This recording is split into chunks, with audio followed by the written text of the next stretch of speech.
அதே போல 10 ரூபாய் இயக்கத்தினுடைய பொதுச் செயலாளர் மதிப்பிற்குரிய ஐயா நல்வனை விஸ்வராஜ் அவர்களையும் 10 ரூபாய் இயக்கத்தினுடைய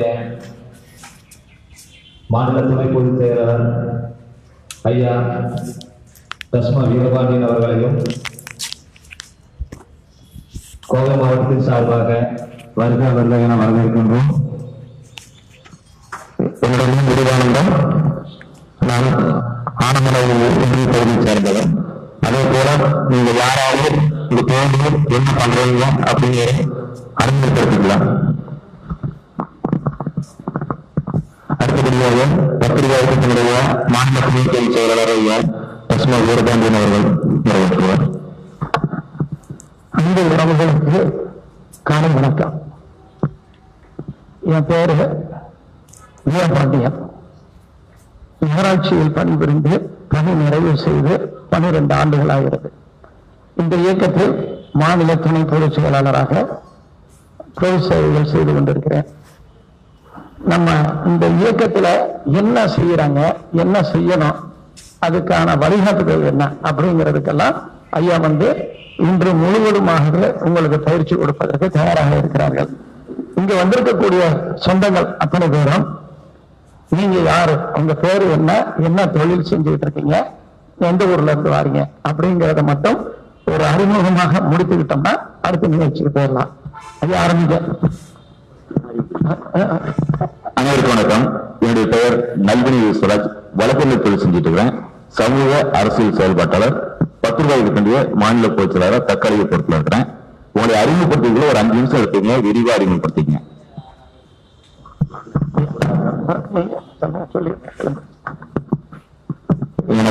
எனது பெயர் ஸ்ரீஷான் சொன்னோம். ஆட்டோ டிரைவர், மேட்டுப்படம், மாநில மாவட்ட ஓட்டுநர்.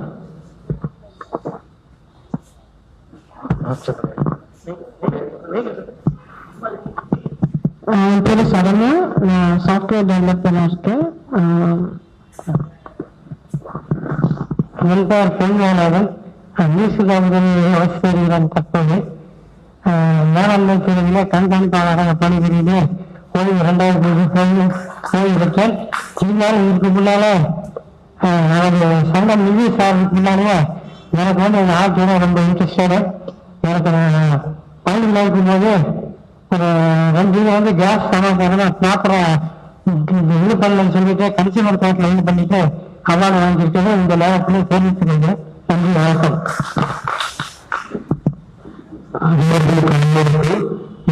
சுக்கூர் பாஷா, தமிழ்நாடு செயல்படுறான். இந்த இயக்கத்தில் ஓட்டுக்கான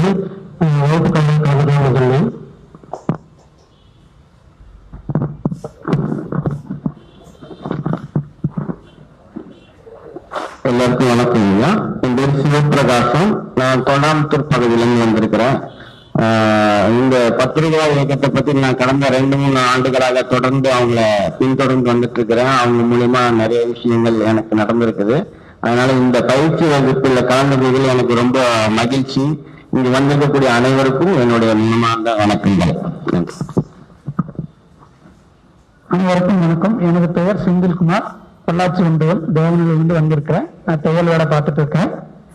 அது கூட நாட்டு மாடு வளர்த்துட்டு இருக்கேன். ஐயாவோட ஃபேஸ்புக்லயும் வாட்ஸ்அப்லயும் 4 வருஷம் தொடர்பு இருக்கேன். பயிற்சி கற்றுக்கலாம்னு வந்திருக்கேன். எல்லோருக்கும் வணக்கங்க. நான் கோயம்புத்தூர்லேருந்து வந்திருக்கேங்க.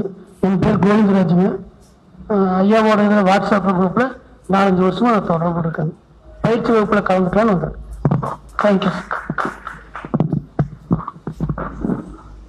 அனைவருக்கும் வணக்கம். இந்த சட்ட பயிற்சியில கலந்துட்டு சட்ட விழிப்புணர்வு ஆரம்பிக்கலாம் வந்துட்டு நேரம் நண்பர்களோட அறிமுகமாக்கலாம் வந்திருக்கிறாங்க. ரொம்ப நன்றிங்க. வாழ்க்கை வளமுடன். அனைவருக்கும் வணக்கங்க. என் பேர் ராஜ்வாங்க. நான் ஆல் இந்தியா ஹியூமன் ரைட்ஸோட செக்ரட்டரியா நான் கோயம்புத்தூர் மாவட்டத்தில் நான் வேலை பார்த்துட்டு இருக்கேன். சமூக ஆர்வலர் இருக்கேன். ஃபர்ஸ்ட் இந்த 10 ரூபாய் இயக்கம் அப்படின்ற ஒரு விஷயம் பாத்தீங்கன்னா நிறைய இடத்துல முதல்கள் இருக்குங்க. அவர் என்னோட ஃப்ரெண்டு ராஜ்குமார் தான் இன்ட்ரோடியூஸ் பண்ணிட்டுங்க. ஃபர்ஸ்ட் என்னென்ன ஓட்டையில பண்றாங்க, இந்த ரூல்ஸ் அண்ட் ரெகுலேஷன் சட்ட விஷயங்கள் என்னென்ன இருக்கு அப்படின்றது என்னென்ன இருக்கு அப்படின்றத தெரிஞ்சுக்கணும் அப்படின்றத சட்ட விஷயங்களை எப்படி நம்ம ஒரு விஷயத்தை அப்ரோச் பண்ணணும், சமூக ஆர்வலர் அப்படின்ற ஒரு விஷயத்துல வந்து பாதுகாப்பு அப்படின்ற ஒரு முக்கியத்துவ விஷயம் ஒண்ணு இருக்கு. நம்மளோட உயிர் பயம் ஒரு விஷயத்துல கூட நமக்கு நிறைய பாதுகாப்பு இந்த பொதுமக்கள் செயலும் இல்ல, சமூக இடத்துலயுமே இல்ல. நீங்க ஒரு பொது விஷயத்தை செய்ய போற விஷயத்துல எல்லாருக்கும் ஃபர்ஸ்ட் நமக்கு வந்து பாத்தீங்கன்னா அந்த விஷயத்தை எப்படி தடுக்கணுன்ற நோக்கத்துல நிறைய பேர் பண்ணுவாங்க. சில பப்ளிக்ல வந்து பாத்தீங்கன்னா ஒரு சமூக செயல்பாடு வந்து பாத்தீங்கன்னா இவன் என்னடா பைத்தியக்காரன், வேலையே இல்ல, அந்த மாதிரி நிறைய பேர் நம்ம. பட் அந்த விஷயத்துக்காக வந்து நம்ம யாருமே வந்து எந்த ஒரு விஷயத்துக்கும் விட்டு கொடுக்க கூடாது. சமூக ஆர்வலர் பொறுப்பு எந்த விஷயத்துக்கும் யாரும் நம்ம தகுந்த போயிடக்கூடாது. இவ்வளவு பேர் சமூக ஆர்வலர் இருக்கின்ற விஷயத்தை நான் பார்த்தீங்கன்னா எனக்கு அவ்வளவு ஒரு சந்தோஷமா இருக்கு. ஏன்னா இவ்வளவு பேர் நீங்க வந்திருக்கீங்க, இவ்வளவு விஷயம் நடந்துட்டு இருக்கு. சட்ட விஷயங்களை எப்படி நம்ம அப்ரோச் பண்ணணும், சட்ட விஷயத்தை நம்ம எப்படி கொண்டு போகணும், ஒரு பப்ளிக் பிரச்சனை எடுக்கிறோம் அப்படின்னா அந்த பிரச்சனை நம்ம எப்படி ஹேண்டில் பண்ணணும். சில விஷயத்துல அது தெரியாம நம்ம மாட்டிக்க கூடாது. அது நம்ம கையில சேஃப்டி ஒரு முக்கியத்துவம் வாய்ந்தது. சிலர் பாத்தீங்க அப்படின்னா ஆர்வக்கலாருன்னு சொல்லுவாங்க, டக்குன்னு போயிட்டு அந்த இருக்க அந்த விஷயத்தை செஞ்சு நம்ம போய் மாட்டிக்க கூடாது. எந்த விஷயத்தை ஹேண்டில் பண்ணணும் அப்படின்ற ஒரு முக்கியத்துவ விஷயம். இந்த விஷயத்துல எல்லாரும் வந்திருக்கோம், அனைவர்களோட நன்றி. இந்த விஷயத்துல நிறைய நான் கத்துக்கிறதா வந்திருக்கேன், ரொம்ப ஹாப்பியா இருக்கலாம்.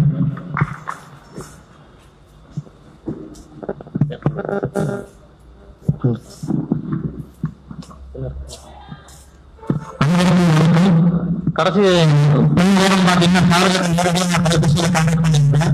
இந்த ஆல் இந்தியா ஹியூமன் ரைட்ஸோட செக்ரட்டரியா இருக்கிறேன். கிட்டத்தட்ட 3 வருஷமா பாத்தீங்கன்னா பப்ளிக் இருந்து வர எந்த ப்ராப்ளமா இருந்தாலும் டைரக்டா இறங்கி வேலை செஞ்சு கொடுத்துட்டு இருக்கிறோம். எங்கனால முடிஞ்சதுக்கு எங்கனால எந்த அளவுக்கு முடியுதோ அந்த அளவுக்கு நாங்க வந்து இறங்கி நாங்க பண்ணி கொடுத்துட்டு இருக்கிறோம். நேத்து கூட பாத்தீங்கன்னா எந்த ஒரு அறிவிப்பும் இல்லாம ஒரு நிலத்தர மரத்தை வந்து வெட்டி இருக்கிறாங்க. உடனடியா பாத்தீங்கன்னா நாங்க ஸ்பாட்டுக்கு இன்சிடென்ட் நடந்த ஸ்பாட்டுக்கு போய் இன்ஸ்பெக்ஷன் போய் தாசில்தாருக்கு போன் பண்ணி பிஏஓ அந்த RI ஸ்பாட்டுக்கு வந்து அவங்களுக்கு வந்து 15,000 ரூபாய் ஃபைனை போட்டிருக்கிறாங்க. சரிங்களா? இதுக்கு வந்து மக்கள் அங்க இருக்கிற மக்கள் வந்து எங்களுக்கு வந்து உறுதுணையா இருந்தாங்க. இந்த அமைப்பின் மூலியமா எங்களுக்கு வந்து எப்படி எல்லாம் செயல்படணும், இந்த மாதிரி பப்ளிக் விஷயத்துல நாங்க இறங்கி பாத்தீங்கன்னா என்னால ஒரு ஃபால்ஸ் கேஸ் வந்து ஃபைல் ஆயிருக்குது. அதுக்கு ஆப்போசிட்டா நாங்களும் பாத்தீங்கன்னா எங்க திறமைக்கு எங்களால முடிஞ்ச அளவுக்கு நேஷனல் ஹியூமன் ரைட்ஸ் கமிஷன்ல பாத்தீங்கன்னா கம்ப்ளைண்ட் பண்ணோம். பட் அன்பார்ச்சுனேட்டா எங்களுக்கு வந்து கடைசி போன வாரம் தான் தெரிய வந்தது அந்த கேஸையே பாத்தீங்கன்னா க்ளோஸ் பண்ணிருக்கிறாங்க அப்படின்ட்டு. ஃபர்ஸ்ட் நாங்க வந்து கம்ப்ளைண்ட் போட்ட போது பாத்தீங்கன்னா RTIல வந்து கேட்ட போது கமிஷன் ஆபீஸ்ல பாத்தீங்கன்னா இந்த மாதிரி கம்ப்ளைண்டே வந்து எங்களுக்கு வரவே இல்லை அப்படின்ட்டாங்க. அப்புறம் அங்க இருக்கிற லெட்டரை அட்டாச் பண்ணி 2வது வந்து நாங்க அனுப்பும்போது தான் ஆமா இது பத்தி நடவடிக்கை எடுத்துட்டு இருக்கிறோம் அப்படிங்கறத வந்து நாங்க சொன்னாங்க.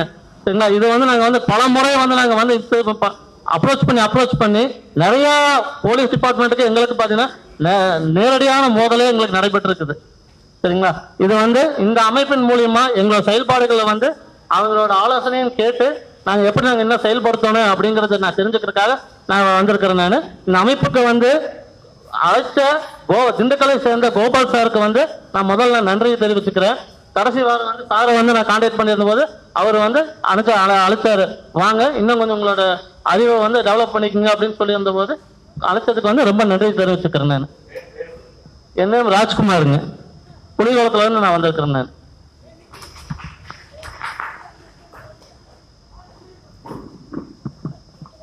என்னோட பேர் சூர்யாங்க.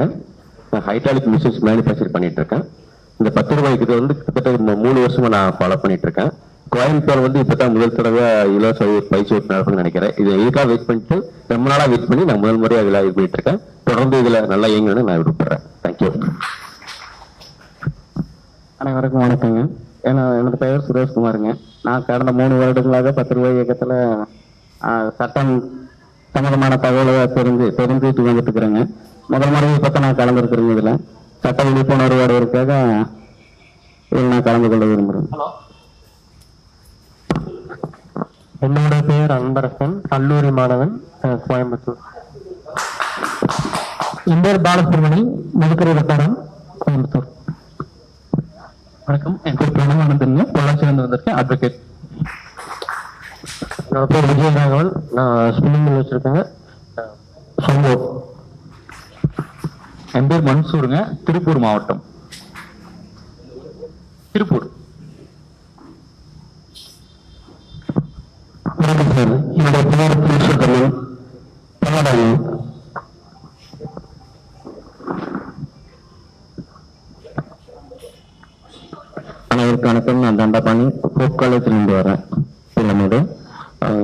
காப்பீட்டு முகவராக இருக்கேன். அது இல்லாமல் சமூக ஆர்வலராக இந்த கோயம்புத்தூர் சிங்கநல்லூர் தொகுதியில் எம்எல்ஏவாக போட்டிட்டு இருக்கேன். கிட்டத்தட்ட ஒரு 3000 ஓட்டு வாங்கியிருக்கிறேன். அப்புறம் வந்து லோக்கல் கவுன்சிலரில் வந்து பார்த்துட்டிங்கன்னா 5 முறை நின்றுருக்கிறேன். அது ஜெயிக்கிறதுக்கு எனக்கு வந்து பார்த்துட்டிங்கன்னா ஒரு 100 ஓட்டு 150 ஓட்டுல தான் வந்து இருந்திருக்கேன்.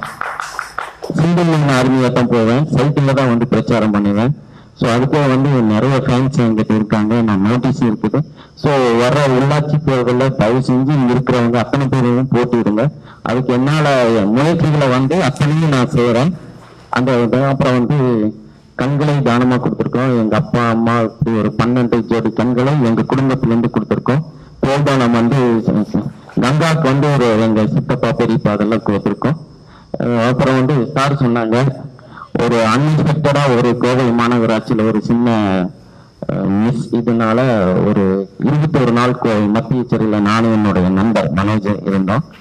அதனுடைய கேஸ் ஒண்ணுமில்லை, நீங்க விடுதலை ஆகிட்டீங்கன்னு சொல்லிட்டு போன மாசம்தான் எங்களுக்கு வந்து நீதியரசர் கொடுத்துருக்காங்க. So my humble request, sir சொன்ன மாதிரி இனிமேல் அந்த மாதிரி ஒரு சமூக ஆர்வலருக்கு வரக்கூடாதுன்னு தான் என்னுடைய தாழ்மையான வேண்டுகோள். ஏன்னா அதுக்குண்டான 10 வருஷத்துல 52 வாரம் போனா 52 நாள், 10 வருஷத்துக்கு 520 நாள் உழைப்பு வருமானம் எல்லாமே கிட்டத்தட்ட 1.5 வருஷம் நான் போயிருக்கேன். அதனுடைய விலை வந்து ரொம்ப ஜாஸ்தி. அதனால மை ஹம்பிள் ரிக்வெஸ்ட், சமூக ஆர்வலர்கள் சார் சொன்ன மாதிரி கொஞ்சம் சேஃப்டியா இருங்க, பாதுகாப்பா இருங்க அப்படிங்கிறத என்னுடைய இந்த இதுல இருந்து நான் வந்து வேண்டிக்கிறேன். நன்றி, வணக்கம். என் பேர் பா தண்டபாணி, இங்க கோயம்புத்தூர் கோக்கலத்தில் தான் இருக்கேன்.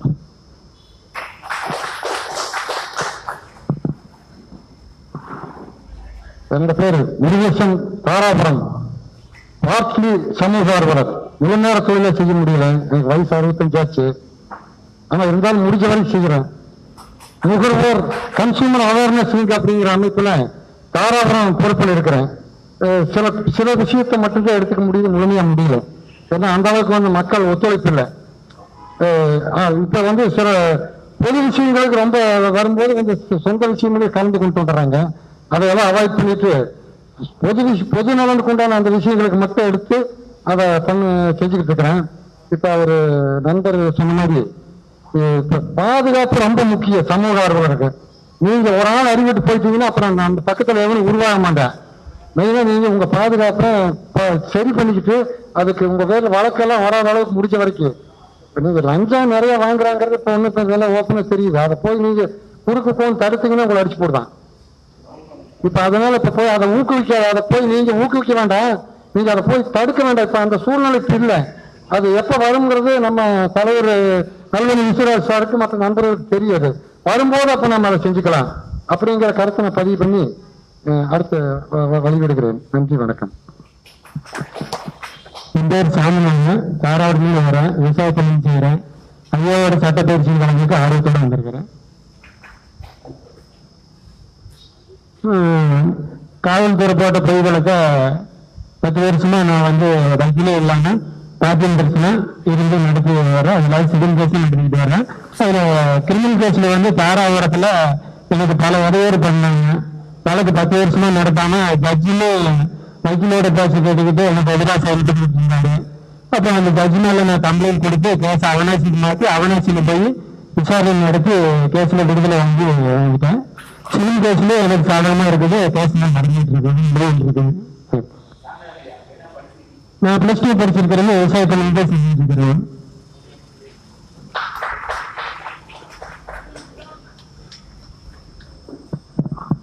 பழனிசாமி பொங்கலூர்ல வந்திருக்காருங்க.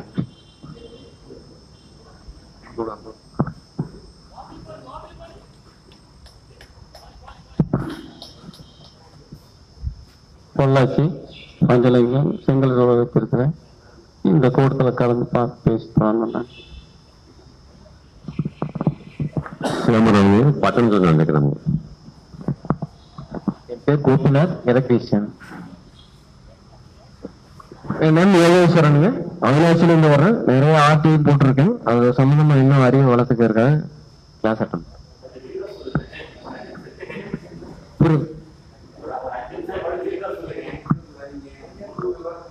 என் பேர் யோகேஸ்வரங்க. நான் பிசிஏ கிராஜுவேட். அவினாசியிலேருந்து வரேன், திருப்பூர் அவினாசி. நிறைய ஆர்டிஐ போட்டிருக்கேன். தகவல் கிடைக்குது, அது சம்பந்தமா இன்னும் அதிகமா தெரிஞ்சுக்க கிளாஸ் அட்டன் பண்ணேன். என் பேர் கார்முகிலுங்க. அரசு சட்டக்கல்லூரி மாவட்டம் சேலம்ங்க. அவினாசிலேருந்து வரேங்க. ஆர்டிஐன்னு என்னன்னு தெரிஞ்சுக்கலான்னு வந்திருக்கேங்க. என் பேர் செந்தில்குமாருங்க. கோயம்புத்தூர் மாவட்டம், எல்ஐசி ஹவுசிங் ஃபினான்ஸ்ல இருக்கேங்க. கனகராஜுங்க. நான் சிபிஐலேருந்து வர்றேங்க. நான் சுயதொழில் பண்ணிட்டு இருக்கேங்க. Engineering lathe and CNC machine. மதியம்ங்க, வெள்ளலூர் இருந்து வரேன். ஹெச்டி தான் ஒர்க் பண்ணிட்டு இருக்கேன், மெக்கானிக்கல்.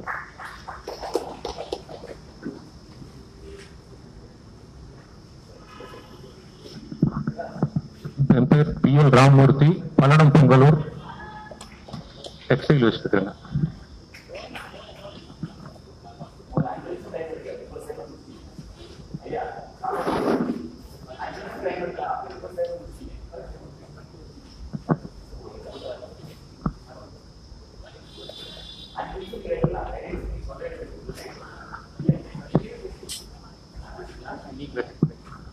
அனைவருக்கும் வணக்கம். பொங்கலூர் பல்லடம் தாலுகா பொங்கலூர் கிராமத்திலிருந்து வந்திருக்கிறோம். பொங்கலூர் கிராமத்துல இருக்கக்கூடிய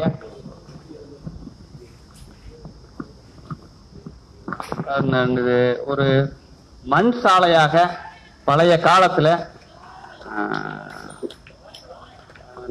பிரிட்டிஷ் கவர்மெண்ட் காலத்திலிருந்து இட்டாரியாக இருந்த பொதுமக்கள் பயன்பாட்டில் பொங்கலூர் கிராம பயன்பாட்டில் இருந்த சாலையை தார் சாலையாக மாற்றி மேம்படுத்தி கொடுக்கணும்னு கிராம சபையில ஒரு தீர்மானத்தை போட்டு அரசாங்கத்தினுடைய கவனத்துக்கு கொண்டு போய் அதைய ஒரு தார் சாலையா மக்கள் பயன்பாட்டுக்கு கொண்டு வரணும் அப்படின்னு ஒரு 200 பொதுமக்கள் கிட்ட கையெழுத்து வாங்கி அந்த சாலையை போடுறதுக்கு சட்டபூர்வமாக எந்த விதமான இடையூறும் இல்லை அப்படிங்கிறத ரெக்கார்ட்ஸ் 1912 ஏ ரிஜிஸ்டர், 1986 யூடிஆர் ஏ ரிஜிஸ்டர், பழைய லிங்க்டன் அளவீடில் இருக்கிற எஃப்எம்பி டோப்பா, யூடிஆர் எஃப்எம்பி டோப்பா, கம்ப்யூட்டர் சிட்டா, இது கவர்மெண்ட்ல பத்திரப்பதிவுத்துறையில 0 வேல்யூ இருக்குது. இது அரசாங்க சொத்து தான், யாருடைய சொத்தும் இல்லை அப்படிங்கிறதுக்கு கைட்லைன் வேல்யூ ரிப்போர்ட்டு இதையெல்லாம் இணைச்சு டிஜிட்டல் சர்வே மேப்பும் அட்டாச் பண்ணி இதுல இந்த காற்றாலையில போற மின்கம்பங்கள் எல்லாம் குறுக்க சர்வே பண்ணாம இது நடுவில் நட்டி வச்சுட்டாங்க. இதையெல்லாம் எடுத்து பஞ்சாயத்துல சர்வே பண்றதுக்கு நில அளவைத்துறைக்கு அமௌண்ட் கட்டி சர்வே பண்ணி இதைய பண்ணணும் அப்படின்ட்டு அண்ணன் ராமமூர்த்தி தலைமையில 200 பொதுமக்கள் கையெழுத்து போட்டு அதை எல்லாமே ஒரு ஃபைலா தயார் பண்ணி கிராம சபையில ஒரு தீர்மானமா நிறைவேற்றி கொடுக்க சொல்லி ரைட் இன்ஃபர்மேஷன் பண்ணியிருக்கிறோம். இத்தனை ரெக்கார்ட்ஸ் ஆர்டில போட்டு வாங்கி இதை அட்டாச் பண்ணியிருக்கிறோம். அவ்வளவு கோரிக்கை சாதாரண கோரிக்கைகள், கஷ்டமான கோரிக்கைகளோ அரசு அதிகாரிகளுக்கோ மக்கள் பிரதிநிதிகளுக்கோ இடையூறு பண்ற கோரிக்கைகள் வைக்கல. நாங்க வச்ச கோரிக்கை இந்த சாலையில் இருக்கிற முட்புதர்களை அகற்றுவது, மேடு பள்ளங்களை சமன் செய்வது, தமிழ்நாடு மின்சார வாரியம் காத்தால மின்சாரமும் அதுல ஓரமா அந்த போட்டுங்க இருக்கிற நீங்க நடுவில் போட்டிருக்கிற மின்கம்பத்தை எல்லாம் புடுங்கி ஓரமா போட்டுருங்க. சர்வே பண்றதுக்கு பஞ்சாயத்துல அமௌண்ட் கட்டி நில அளவைத்துறையில அமௌண்ட் கட்டி சர்வே பண்ணுங்க. இருபுறம் மழைநீர் வடிகாலோட அமைச்சு கொடுங்க அப்படிங்கிற கோரிக்கை தான் வச்சோம். இது அந்த பகுதியில் இருக்கிற அத்தனை பொதுமக்களுடைய கோரிக்கை, யாருடைய ஆக்கிரமிப்பும் இல்லை. இருபுறமும் இருக்கக்கூடிய விவசாய நிலங்களுக்கு இருக்கக்கூடிய விவசாயிகளுடைய முழு ஒத்துழைப்புடன் ஆதரவுடன் இருக்குது. அடுத்த கட்டமாக இது அரசு செய்யறதுக்கு ஏதாச்சும் இடையூறு இருந்தால் எங்கள் பங்களிப்பாக 10% 25% நாங்க நிதி வசூல் பண்ணி கூட கவர்மெண்ட்டுக்கு கட்டுறதுக்கு அண்ணன் தலைமையில தயாரா இருக்கிறோம். இதுக்கு எங்களுக்கு வழக்கறிஞர் நல்வனை விஸ்வராஜ ஐயா அவர்கள் இதுக்கு அடுத்த கட்டத்துக்கு நாங்க இதுல எங்க 2 பேருக்கும் சுயநலம் எதுவுமே இல்லை. இதுல எங்களுக்கு ஒரு 10 பைசா பிரயோஜனம் இல்லை, பொதுநலத்துக்காகத்தான் வந்திருக்கிறோம். சார பொங்கலூர்ல ஒரு கல்யாண மண்டபத்துல ஒரு மீட்டிங்ல பார்த்துட்டு சரி இன்னைக்கு பார்க்கணும் அப்படின்ட்டு போன்ல 2 தடவை அண்ணன் சார்கிட்ட பேசியிருக்காரு. இதுக்கு ஒரு நல்ல வழிகாட்டணும்னு சபையில வேண்டி விரும்பி கேட்டுக்கிறேன். நன்றி.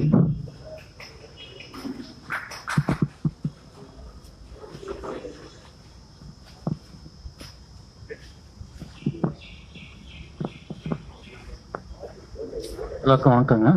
என்னோட பேர் கார்த்திகேயன். நான் பெருநகரத்துலேருந்து வரேன். என்னோட ஃபர்ஸ்ட் மீட்டிங் இதுதான். ஸோ எனக்கு பற்றின ஐடியா இல்லை, பட் கலந்துக்கணுங்கிற ஒரு எண்ணம் இருக்கு. ஸோ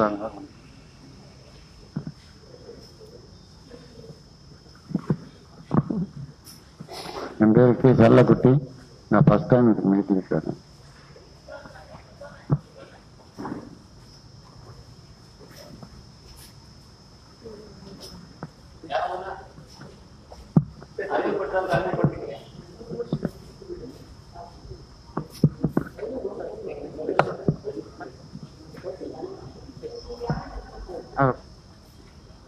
சார் எல்லாருக்கும் குட் மார்னிங் சார். என்னோட பேர் ராமசாமி. நான் ஆர்எஸ்புரத்துல இருந்து வரேன். நான் ஜேசிபி காலேஜில் டெக்னீஷியனாக ஒர்க் பண்ணிட்டு இருக்கேன் சார்.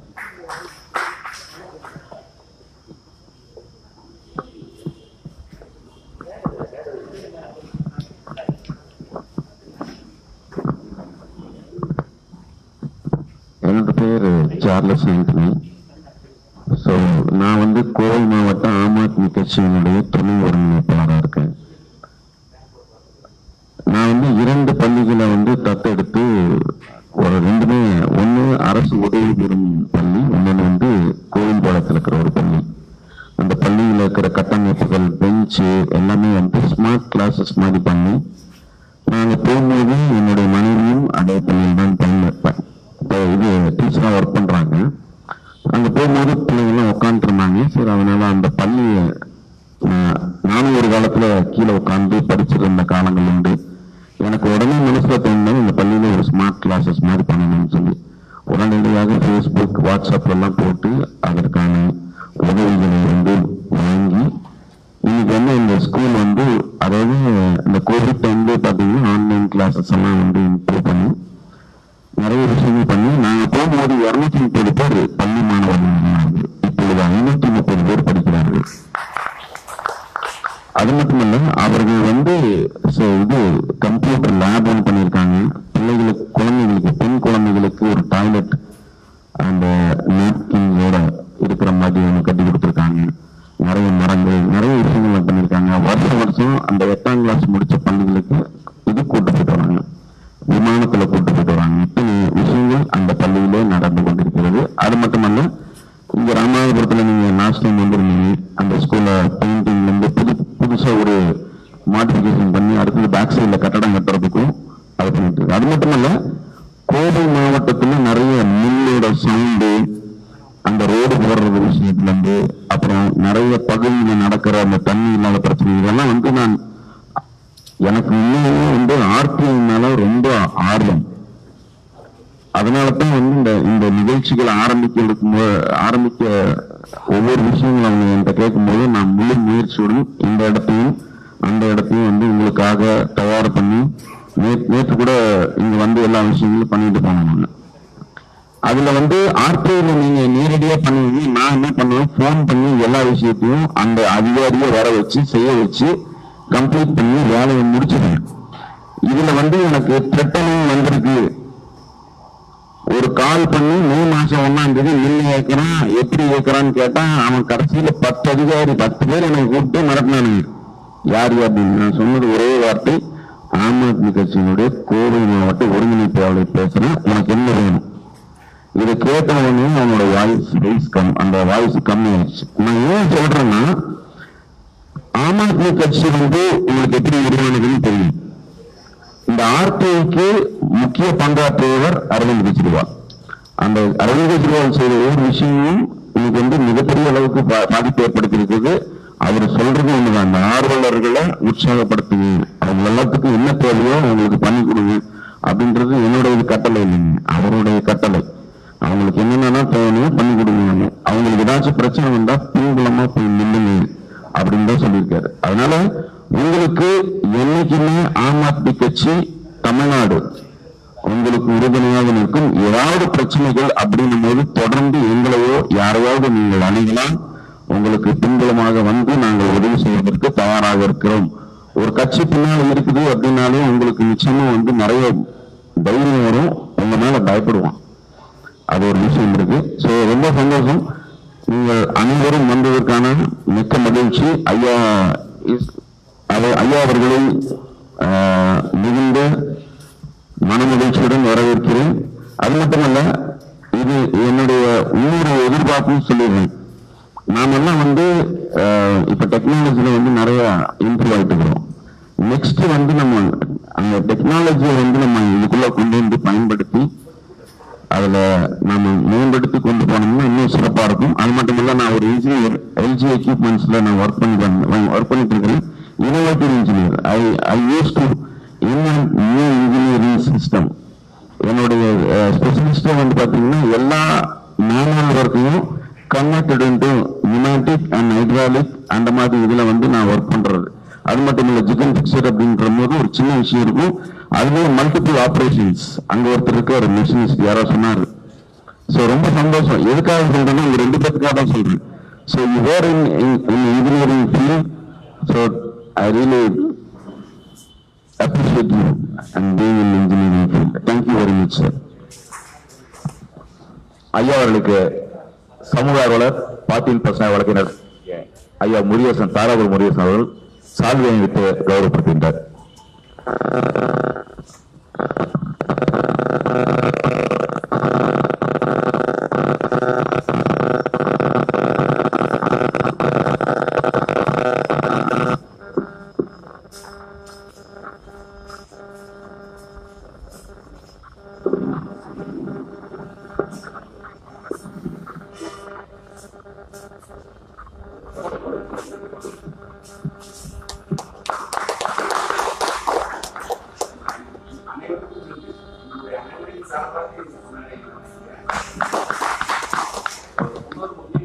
நான் சொல்லிடுறேன். இனிமேல் வரக்கூடிய எந்த நிகழ்ச்சிகளானாலும் சரி, இங்க கோவை மாவட்டத்தில் இடமோ என்னுடைய வீடே இருக்குது, அந்த மாதிரி தான் பண்ணி வச்சிருக்கிறேன். 60 பேர் உட்காரலாம், 60 இல்ல 70 பேரை உட்காரலாம். ஃபேன் ஃபெசிலிட்டிஸ் எல்லாமே இருக்குது. அந்த அளவுக்கு அந்த ப்ரோக்ராம் அங்க நடத்தணும்ன்றது என்னுடைய ஆர்வம். ஆனா நீங்க சரி எல்லாத்துக்கும் இங்க உங்களுக்கு வசதியா இருக்கும்ன்றதுக்காக மத்தியில நாங்க ஆரம்பிச்சிருக்கோம். அது மட்டுமல்ல, இன்னும் வருகின்ற காலங்களில் மிக பிரமாண்ட அளவில் ஐயா அவர்கள் தயாரிக்கும் பொழுது நிச்சயமாக அவருக்கு கூட இருந்து நான் மிகுந்த, அதாவது சில டைம் கதிரவன் நிறைய தொந்தரவு பண்ணியிருக்காரு போன வாரம்லாம். எனக்கு நன்றி சொல்றதை விட கதிரவனுக்கு தான் நீங்க நன்றி சொல்லணும். ஏன்னா நானும் நிறைய விஷயங்கள் தொடர்ந்து பண்ணிட்டே இருக்கிறோம். கதிரவன் என்னை விடவே இல்லை, தொடர்ந்து என்னை ஃபாலோ பண்ணிட்டே இருந்தாரு. ஸோ அவருக்கு மிக்க மகிழ்ச்சி. அது மட்டும் இல்லை, முன்னாடி என்னுடைய ஒய்ஃபோட பிறந்த நாள், நான் போடவே இல்லை. போன் 4-5 கால் வந்துருச்சு, எங்க இருக்க, வீட்டுக்கு போ அப்படின்ற மாதிரி. அப்பவும் நான் வந்து வீட்டுல 5 மணிக்கு தான் போனேன். சோ இதை எதற்காக சொல்ல வரேன்னா, நீங்க எல்லாம் உண்மையுமே வந்து சமூகத்துல நீங்க ஐயா அவர்கள் சொன்னாங்க, ஒவ்வொருத்தரும் பண்ணிட்டு இருக்கிற விஷயங்கள் வந்து மிக வலிமையானது, சாதாரண விஷயமே கிடையாது. இந்த வலிமையை நாமக்குள் வைத்திருக்காமல் ஐயா எப்படி வந்து ஒரு 100 பேருக்கு ட்ரைனிங் கொடுக்குறாரோ, இதில் நானும் கத்துக்கணும்னு விரும்புறேன். அது மட்டுமல்ல, 100 பேருக்கு ட்ரைனிங் கொடுக்குறாரோ, நீங்க வந்து ஒரு தீப்பொறி அப்படின்னு நான் சொல்லுவேன். நீங்க ஒரு தீப்பொறி பல இந்த மாதிரி விஷயத்தை வந்து கொளுத்தி இந்த தமிழ்நாடு முழுவதும் இல்லை, இந்தியா முழுவதும் இந்த தீ பரவ வேண்டும். அப்பொழுதுதான் இந்த அரசாங்கத்தில், அரசமைப்பு கட்டத்தில் இந்த அரசியல்வாதிகளோ அல்லது அதிகாரிகளோ செய்கின்ற இந்த ஊழல்கள் வெளிவரும். சிறப்பான ஒரு இந்தியா வந்து இப்போ வராதுங்க. இந்த கூட்டமைப்புகள் எல்லாம் வந்து வலிமை அடையும் பொழுது அப்பொழுதுதான் நீங்க எதிர்பார்க்கின்ற மறுமலர்ச்சியான இந்தியாவை பார்க்க முடியும். அதுதான் நம்மளுடைய நோக்கம். நாம இன்னைக்கு செஞ்சுட்டு போவோம், எதிர்கால குழந்தைகள் அதை பயனிடுவார்கள். ரொம்ப சந்தோஷம் உங்கள் ஒவ்வொருவரையும் பார்ப்பதில். நன்றி ஐயா சார்லஸ் அவர்களே. சார்லஸ் ஆண்டனி, இந்த பேரை கேட்டவன உங்களுக்கு என்ன ஞாபகத்து வருதுங்க? மேதகு ஐயா பிரபாகரனுடைய குழந்தை, இந்த உலகத்திற்காக, தமிழகத்திற்காக, விடுதலைக்காக தன்னுடைய குடும்பத்தை இணைத்திருக்கக்கூடிய மேலும் பிரபாகரன் தலைவருடைய பெயர் வைக்கக்கூடிய பிரதிநிதி பெயர் வைக்கக்கூடிய ஐயாவுக்கு அவர் சொல்லவும் சொன்னாரு, அவர் வீட்டை பயன்படுத்தின்னு சொன்னாரு. அது அவர் வீடு இல்ல, நம்ம வீடு. சார்லஸ் ஆண்டனி ஐயா வீடு அவர் வீடு இல்ல, நம்ம வீடு. அதனால இனிமேல் உரிமையா நாங்க கோயம்புத்தூர்ல ஐயாவை பயன்படுத்திக்குவோம். நன்றி. ஆம் ஆத்மி கட்சி இப்போ ஏசி ஹாலோட இருக்கு, அங்கேயும் ஒரு 50 பேர் கூடலாம். உங்களுக்கு ஏதாச்சும் வேணும்னா ஐயாவிற்கு ஏதாச்சும் டிஸ்கஷன் பண்ணணும் அப்படின்னா யாராச்சும் கூட வந்து பேசணும், உட்கார வச்சு பேசணும்னா அதையும் பயன்படுத்திக்கலாம் அப்படின்னு கடந்த முறையும் சொன்னேன், இந்த முறையும் நான் சொல்கிறேன். நன்றி ஐயா. இன்னும் யாரும் அறிமுகப்படுத்திக்காம இருக்கீங்க? புதுசா வந்தவங்க இருக்கீங்களா? கடைசி அறிமுகப்படுத்திக்கலாம், இடையில அறிமுகப்படுத்தலாம். பயிற்சி வகுப்பு போலாம்ல? உட்காருங்க. சாயந்தரம் 5 மணி வரைக்கும் வாய்ப்பு இருக்கு. வகுப்புல போலாங்களா? இந்த சட்டப்பயிற்சிகளை பங்கேற்றக்கூடிய சட்டமன்ற உறுப்பினர்களே, நாடாளுமன்ற உறுப்பினர்களே, அமைச்சர் பெருமக்களே, அதிகாரமிக்க எம்எல்ஏக்களே, ஆளுமை மிக்க எம்பிகளே, நிரந்தர அமைச்சர் பெருமக்கள், உங்கள் அனைவரையும் இந்த சட்டப்பயிற்சிக்கு நானும் வரும்போது வரவேற்கின்றேன். ஒன்னும் முகத்துல புண்ணையே காணுமே. நிறைய பேர் என்ன சந்தேகத்துல பாக்குறீங்க அப்படின்னா, எம்பி நாப்புல, எம்எல்ஏ நாப்புல, மந்திரி நாப்புல, ஐயா கரஸ்பாண்ட் வந்திருக்காரு, வக்கீல் வந்திருக்காங்க, பத்திரிகை பொறுப்பாக கொஞ்சம் வந்திருக்காங்க, நம்ம சமூக அளவு புதுசா தகவல் சட்டம் தெரிஞ்சுக்கலான்னு வந்திருக்கோம். எம்பிங்கிறாங்க, எம்எல்ஏங்கிறாங்க, மந்திரிங்கிறாங்களே, யாரோ வரப்போறாங்களோ, கிளம்பிடலாமோ நம்ம வேற வழியா, அவங்க வந்து அவர்களே இவர்களேன்னு சொல்லி கட்சி நிகழ்ச்சியா மாற்றுமே நம்ம தப்பிச்சு ஓடிடலாமோ அப்படின்னு நினைச்சு நிறைய பேர் பார்த்தீங்க. நான் சொன்ன எம்எல்ஏக்கள் நீங்கள் தான், நான் சொன்ன எம்பிகள் நீங்கள் தான், நான் சொன்ன அமைச்சர் பெருமக்கள் நீங்கள் தான். யானைக்கு ஒரு சின்ன சங்கிலி கட்டி வச்சிருப்பாங்க, அவனுடைய வாழ்நாள்ல ஒரு முறை கூட அந்த சங்கிலியை அறுத்து தூக்கி எறிஞ்சிட்டு சுதந்திரமா போகணும் அந்த யானை நினைக்காது. குட்டி யானையா இருக்குள்ள ஒரு சங்கிலி கட்டி போட்டிருப்பாங்க, அந்த சங்கிலி இழுத்து பார்த்திருக்கோம், அந்த சங்கிலியை அறுத்து அதனால சுதந்திரமா விளையாண்டு இருக்க முடியாது. வளர்ந்த பிறகு அந்த ஆணை நினைச்சுக்கிட்டே இருக்கு, இந்த சங்கிலி நம்மளால அறுக்கவே முடியாது அப்படின்னு. எப்பதான் அந்த சங்கிலி அறுக்குனா மதம் பிடிச்சா மட்டும்தான். நிறைய பேர் மதம் பிடிச்சுனா இங்க வந்திருக்கிறீங்க, சங்கிலி அறுக்க போறோம். தகவல் உரிமை சட்டங்கள் ஒரு சின்ன சட்டம் 2005 நடைமுறைக்கு வந்துச்சு. இந்த சட்டம் என்ன சொல்லுதுன்னு பாத்தீங்கன்னா, உங்க ஊர் எம்எல்ஏ சட்டமன்றத்துல கேள்வி கேட்டாருன்னா, சட்டமன்றத்துல ஒரு தகவலை கேட்டாருன்னா, அவருக்கு என்ன தகவல் சட்டமன்றத்தில் கொடுப்பாங்களோ அந்த உங்களுக்கு தரணும். உங்க ஊர் எம்பி பாராளுமன்றத்துல போய் கேள்வி கேட்கின்ற பொழுது, பாராளுமன்றத்தில் அமைச்சரை பார்த்து, சபாநாயகரை பார்த்து, அரசாங்கத்தை பார்த்து கேட்கின்ற பொழுது என்ன தகவல் தருவாங்களோ அந்த தகவலை உங்களுக்கு கொடுக்க வேண்டும். ஒரு அமைச்சர் அதிகாரிகிட்ட என்ன தகவல் கேட்பாங்களோ பாராளுமன்றத்துக்கு சொல்றதுக்கு, அந்த தகவலை உங்களுக்கு இந்த சட்டம் பெற்றுக் கொடுக்கின்றது. இதுக்கு செலவு பாத்தீங்கன்னா வெறும் ஒரு 10 ரூபாய். 10 ரூபாய் காசுல எம்பிக்கான அதிகாரம், எம்எல்ஏக்கான அதிகாரம், அமைச்சருக்கான அதிகாரத்தை நீங்கள் பெற்றிருக்கின்றீர்கள். நீங்க நினைச்சீங்கன்னா ஒரு 10 ரூபாய் செலவு முடியும். நீங்க 10 ரூபாய் செலவு பண்ணா ஜனாதிபதியை கேள்வி கேட்க முடியும். வெறும் 10 ரூபாயில இந்த அரசாங்கத்துக்கு எப்படி ஒத்த பைசா காசு வந்துச்சு, இந்த அரசாங்கம் அந்த 1 ரூபாய் காசை எப்படி செலவு செய்யுது, இந்த அரசாங்கம் எப்படி எனக்கு எதிராக சட்டம் போடுது, என்னை நிர்வாகம் செய்வதற்கு, என்னை ஆளுமை செய்வதற்கு, என்னை ஆட்சி செய்வதற்கு இந்த அதிகாரம், இந்த ஆட்சி அமைப்பு, இந்த நிர்வாகம், இந்த அரசாங்கம் எப்படி சட்டத்தை ஏற்றுகின்றது, எப்படி நிர்வாகம் செய்கின்றது, அந்த சட்டத்தை எப்படி நடைமுறை செய்கின்றது, எப்படி நான் சுதந்திரமான மனிதனாக நடமாடி கொண்டிருக்கின்றேன், அந்த சுதந்திரம் எப்படி கட்டுப்படுத்தப்படுகின்றது, இவ்வளவு விஷயத்தையும் வெறும் 10 ரூபாயில இந்திய குடிமகனாக கேள்வி கேட்க முடியும் அப்படிங்கிற அதிகாரத்தை உங்களுக்கு, சாதாரண குடிமக்களுக்கு, சாதாரண உழைப்பாளர்களுக்கு, சாதாரண தொழிலாளர்களுக்கு, குப்பனுக்கும் துப்பனுக்கும் டீ மாஸ்டருக்கும் மளிகடைக்காருக்கும் இந்த சட்டம் தூக்கி மிகப்பெரிய அதிகாரத்தை கொடுத்திருக்கின்றது. அதனால்தான் நான் சொன்னேன் உங்களை பார்த்து எம்எல்ஏக்களை, எம்பிகளை, மந்திரிமார்களேன்ட்டு. இப்ப சொல்லுங்க, எம்பிகள் யாரு, எம்எல்ஏக்கள் யாரு, அதிகாரமிக்க அமைச்சர்கள் யாரு? அவங்களுக்கான அதிகாரம் பாத்தீங்கன்னா, ஒரு எம்பி எம்எல்ஏ அவன் அதிகாரம் பாத்தீங்கன்னா, எம்எல்ஏக்கான அதிகாரம் எத்தனை வருஷம்? 5 வருஷம் கழிச்சு அவர் எந்த நாயாச்சும் மதிக்க போதா? தெருவில் ஒரு எம்எல்ஏ எக்ஸ்எம்எல்ஏ நடந்து போனா யாரும் மதிக்க போறாங்களா? உயிரோடு ரொம்ப சந்தோஷமா பார்க்கலாம். இந்த நாய் சாவலிய செத்த வாச்சு ஈரோட்டுக்காரனை கிடைச்சது நமக்கெல்லாம் கிடைக்குமே, வேகமா செத்து போகலாம் அப்படின்னு சந்தோஷமா அவரை அங்க அனுப்பி வைக்க பாக்குறாங்க. நாய் இறந்து போனா கூட, காக்கா குருவி இறந்து போனா கூட தமிழ் மண்ணில், இந்திய மண்ணில் ஐயோ அப்படின்னு வருத்தப்படுற இந்த தேசத்துல எம்பி எம்எல்ஏ பார்த்தா மட்டும் பரவாயில்ல, இடைத்தேர்தல் வந்தா பரவாயில்ல, ஜட்டானா பரவாயில்ல, இருந்து ஒண்ணு பிரயோஜனம் இல்லையே அப்படின்னு பார்க்கிற நிலைமை இருக்கு. அவங்க அதிகாரம் 5 வருஷம், மந்திரிக்கான அதிகாரம் எவ்வளவு நாளைக்கு? 5 வருஷமா? எப்பவுமே தெரியாது. அண்ணன் கரெக்டா சொல்லிட்டாரு. பிரதமர் விரும்புவாரு, முதல்வர் விரும்புவாரு, அந்த அமைச்சர்களுடைய அமைச்சர் பதவியில் இருப்பார். எப்ப வேணாலும் பதவி புட்டின்னு போவோம். ஆனால் உங்களுக்கான அதிகாரம், நமக்கான அதிகாரம், இந்திய குடிமகனுக்கான அதிகாரம் என்பது, தகவல் சட்டம் சொல்லக்கூடிய அதிகாரம் என்பது வாழ்நாள் முழுவதுக்கான அதிகாரம். உங்க கையில ஒரு பேப்பர், பேனா, 10 ரூபாய் காசு இருக்கிற வரைக்கும் நம்முடைய அதிகாரத்தை நாம காட்டலாம். இந்த மக்களுடைய நலனுக்காக, இந்த சமுதாயத்தினுடைய நலனுக்காக, இந்த நாட்டினுடைய நன்மைக்காக அவ்வளவு பெரிய அதிகாரத்தை தகவல் சட்டம் நமக்கு கொடுத்திருக்கின்றது. இந்த சட்டத்தை மக்களிடம் கொண்டு செல்வதற்காக, பரப்புவதற்காக, பயன்படுத்த வைப்பதற்காக தமிழகம் முழுவதும் 10 ரூபாய் இயக்கமும் பல்வேறு அமைப்புகளும் ஆம் ஆத்மி போன்ற அரசியல் கட்சிகளும் மிகப்பெரிய அளவிலே பிரச்சாரத்தை, பயிற்சியை தொடர்ந்து கொடுத்து கொண்டிருக்கின்றோம். ஆனால் மிக சிக்கல் என்னன்னு பாத்தீங்கன்னா, ஐயா சொன்னாரு, நம்ம மனித உரிமை அமைப்பை சேர்ந்த ராஜகுமாரும் ராஜாவும் சொன்னாங்க, இன்னொரு தகவலும் சட்டத்தை பயன்படுத்தின பொழுது, மக்களுக்காக போராடுகின்ற பொழுது, பொதுமக்களுக்கான இந்த சமுதாயத்துக்கான சேவை செய்யலான்னு வருகின்ற பொழுது மிகப்பெரிய இடையூறு என்னன்னு பாத்தீங்கன்னா, கேஸ் ஆயிருமா, எவனாச்சும் கொல்ல கொடுத்துருவானா அப்படிங்கிற தயக்கம், பயம் மிகப்பெரிய அளவில் இருக்கின்றது. அதில் உண்மையும் இருக்கின்றது, இல்லாமல் இல்லை. இது ரெண்டையும் எளிமையா செய்ய முடியும். தகவல் சட்டம் மக்கள்கிட்ட நிறைய எளிமையா கொண்டு போக முடியும். தகவல் சட்டம் ரொம்ப எளிமையா பயன்படுத்த முடியும்.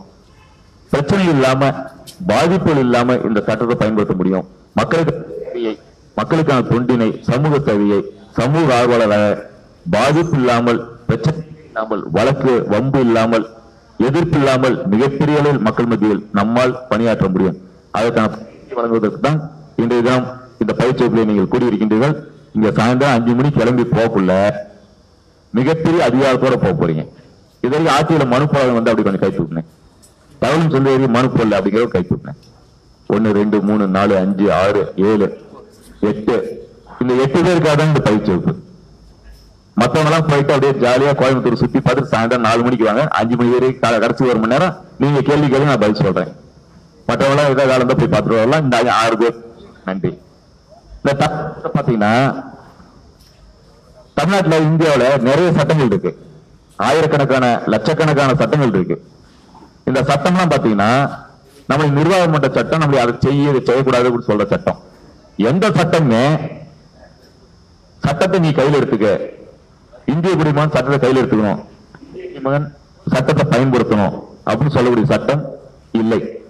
ஐயா மரியாதைக்குரிய அம்பேத்கர் அவர்கள் இந்திய அரசியல் சட்டத்தை எழுதின போது உலகத்தில் இருக்கிற எல்லா சட்டத்தையும் கரைச்சி குடிச்சு மிகப்பெரிய சட்ட அறிஞர்களை, சட்ட பார்வையாளர்களை, சட்ட விற்பனர்களை எல்லாம் கூப்பிட்டு உட்கார வச்சு பேசி இந்திய அரசியல் நிர்ணய சபையில மிகப்பெரிய வாதங்கள் நடத்தி இந்திய அரசியல் சட்டத்தை எழுதினப்ப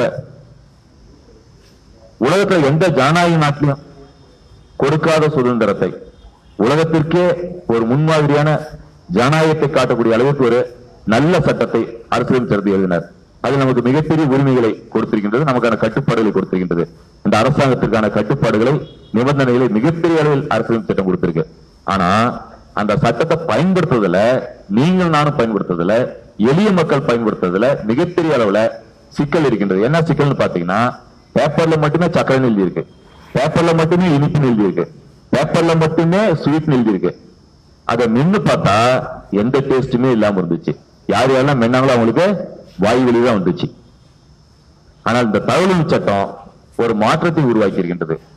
ஒரு சாதாரண குடிமகனால, ஒரு சாதாரண ஒரு டீ மாஸ்டரால கவர்னரை கேள்வி கேட்க முடியும், சாதாரண ஒரு மளிகை கடைக்காரால ஜனாதிபதியை கேள்வி கேட்க முடியும், சாதாரண ஆட்டோ ஓட்டுநரால பிரதமரை கேள்வி கேட்க முடியும், சாதாரண ஒரு தொழிலாளியால, கட்டுமான தொழிலாளியால பாராளுமன்றத்தை கேள்வி கேட்க முடியும், சுப்ரீம் கோர்ட்டை கேள்வி கேட்க முடியும், ஹைகோர்ட்டை கேள்வி கேட்க முடியும், ஒவ்வொரு பஞ்சாயத்து அரசு கேள்வி கேட்க முடியும், முனிசிபாலிட்டி கேள்வி கேட்க முடியும், நகராட்சி கேள்வி கேட்க முடியும். நம்ம கிட்ட சம்பளம் வாங்குற, அரசாங்கத்திட்ட சம்பளம் வாங்குற, மக்கள் வரிப்பணத்தில் சம்பளம் வாங்கக்கூடிய யாராக இருந்தாலும் இந்திய குடிமகனுக்கு பதில் சொல்லி ஆக வேண்டும், இந்திய குடிமகனுக்கு கட்டுப்பட்டே ஆக வேண்டும்.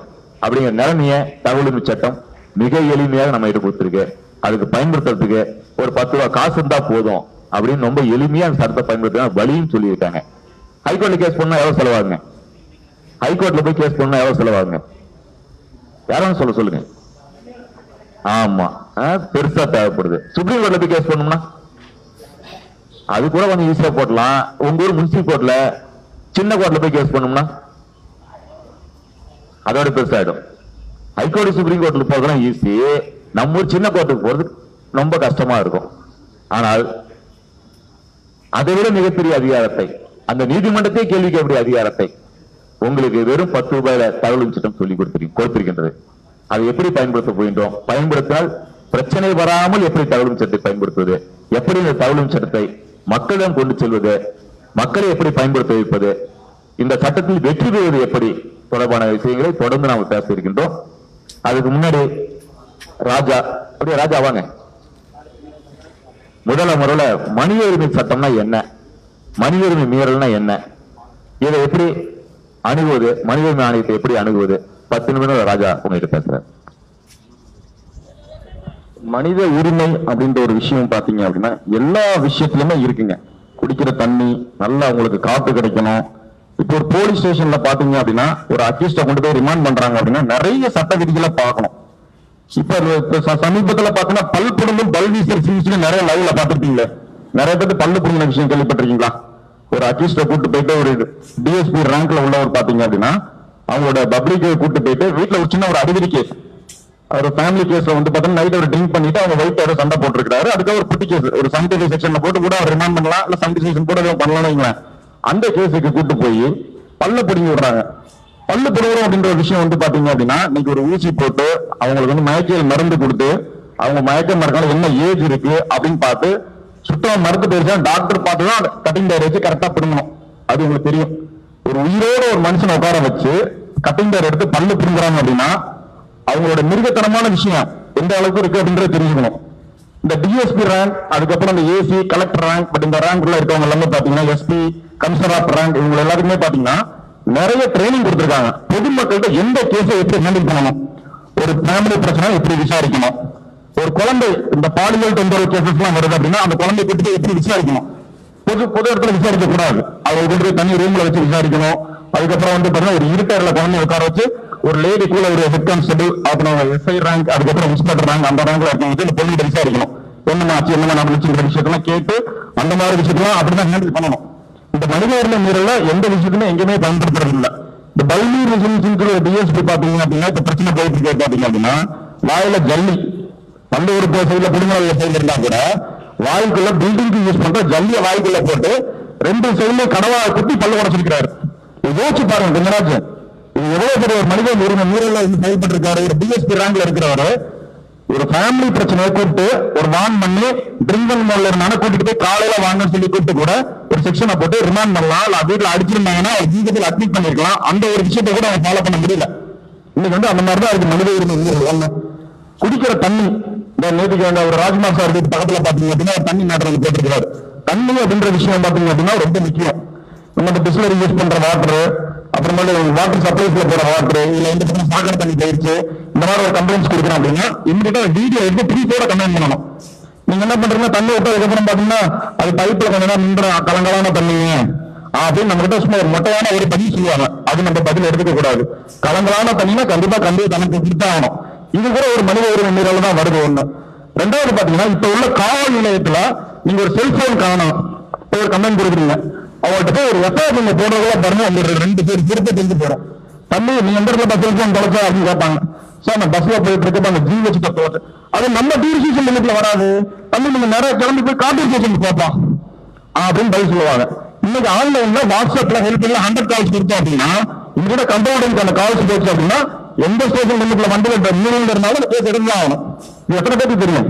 இது நம்மள அலைய இருக்கிற விஷயம். செல்போன் காணான்னு கொடுக்குறோம். ஒரு சேல்ஸ் மேக்கிங் கேஸுக்கு போய் நீங்க ஒரு கமெண்ட் கொடுத்தீங்கன்னா நீங்க அதையதான் நம்ம எங்க போய் கலந்துச்சு அது நம்ம டியூரிசேஷன்ல இல்ல அப்படின்னு சொல்லிட்டு மனித உரிமை மீறல் விஷயங்கள் நிறைய விஷயம் நம்ம நிறைய இம்ப்ளிமெண்ட் பண்ணிக்கிட்டே இருக்கணும். ஒரு அரசு அலுவலகத்துல போய் நம்ம ஒரு கமெண்ட் கொடுக்க போறோம் அப்படின்னா அந்த அலுவலகத்துல பாத்தீங்க அப்படின்னா நீங்க வந்து ஒரு வயசானவங்க போனாலும் ஃபர்ஸ்ட் அவங்களை உட்கார சொல்லணும், தண்ணி கொஞ்சம் கொடுத்து உட்கார சொல்லி பேசணும். எந்த அரசு அலுவலகத்துல போய் ஒரு மரியாதை நம்மளை உட்கார சொல்றாங்க பாருங்க.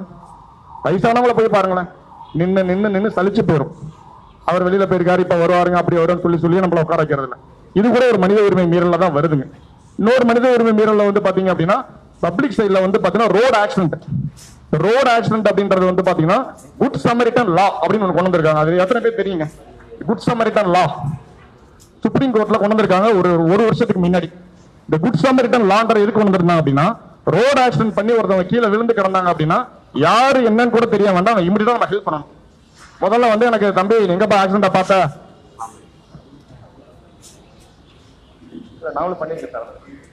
இந்த ரோடு ஆக்சிடென்ட்ல பாத்தீங்க அப்படின்னா அவங்கள பப்ளிக் வந்து யாருமே பயப்பட வேணாம். சமூக ஆர்வலருக்கு நான் சொல்லக்கூடிய ஒரே ஒரு விஷயம் என்னன்னா, எங்க ரோடு ஆக்சிடென்ட் ஆனாலும் இமிடியா ஒரு 100 கால் கொடுங்க, 108 ஆம்புலன்ஸ்க்கு இன்ஃபார்ம் பண்ணுங்க, அவங்க கொண்டு போய் அட்மிட் பண்ணிடுவாங்க. உங்களை கூப்பிட்டு போலீஸ் தம்பி விஜயகுமாரா எங்கப்பா இருக்கிற, எப்பப்பா அடிபட்டுச்சு, நீ எந்த பார்த்தா, இதெல்லாம் பல யாருமே கேட்கக்கூடிய ரைட்ஸ் கிடையாது. அப்படி செய்தா போலீஸ் தொந்தரவு பண்ணாங்கன்னா சாரோட கான்டாக்ட் நம்பர் இருக்கு, கூப்பிட்டு கேளுங்க, சார் இந்த மாதிரி ரோடு ஆக்சிடென்ட்க்கு நான் ஒரு கம்ப்ளைண்ட் பண்ணேன், என்னை கூப்பிட்டு ஒரு எஸ்ஐ தொந்தரவு பண்றாரு அப்படின்னு அவர்கிட்ட கம்ப்ளைண்ட் பண்ணுங்க. அது இவங்க ஃபாலோ பண்ணுவாங்க. டைரக்டா நீங்க அப்ரோச் பண்ண வேண்டாம். உங்களோட சேஃப்டி அப்படின்றது ரொம்ப முக்கியத்துவம் வாய்ந்தது ஒண்ணு, அதை பாத்துக்கங்க ஒண்ணு. அப்புறம் இந்த டாஸ்மார்க் இல்லீகல் சேல்ஸ் அது கூட பாத்தீங்கன்னா நிறைய போயிட்டு இருக்கு.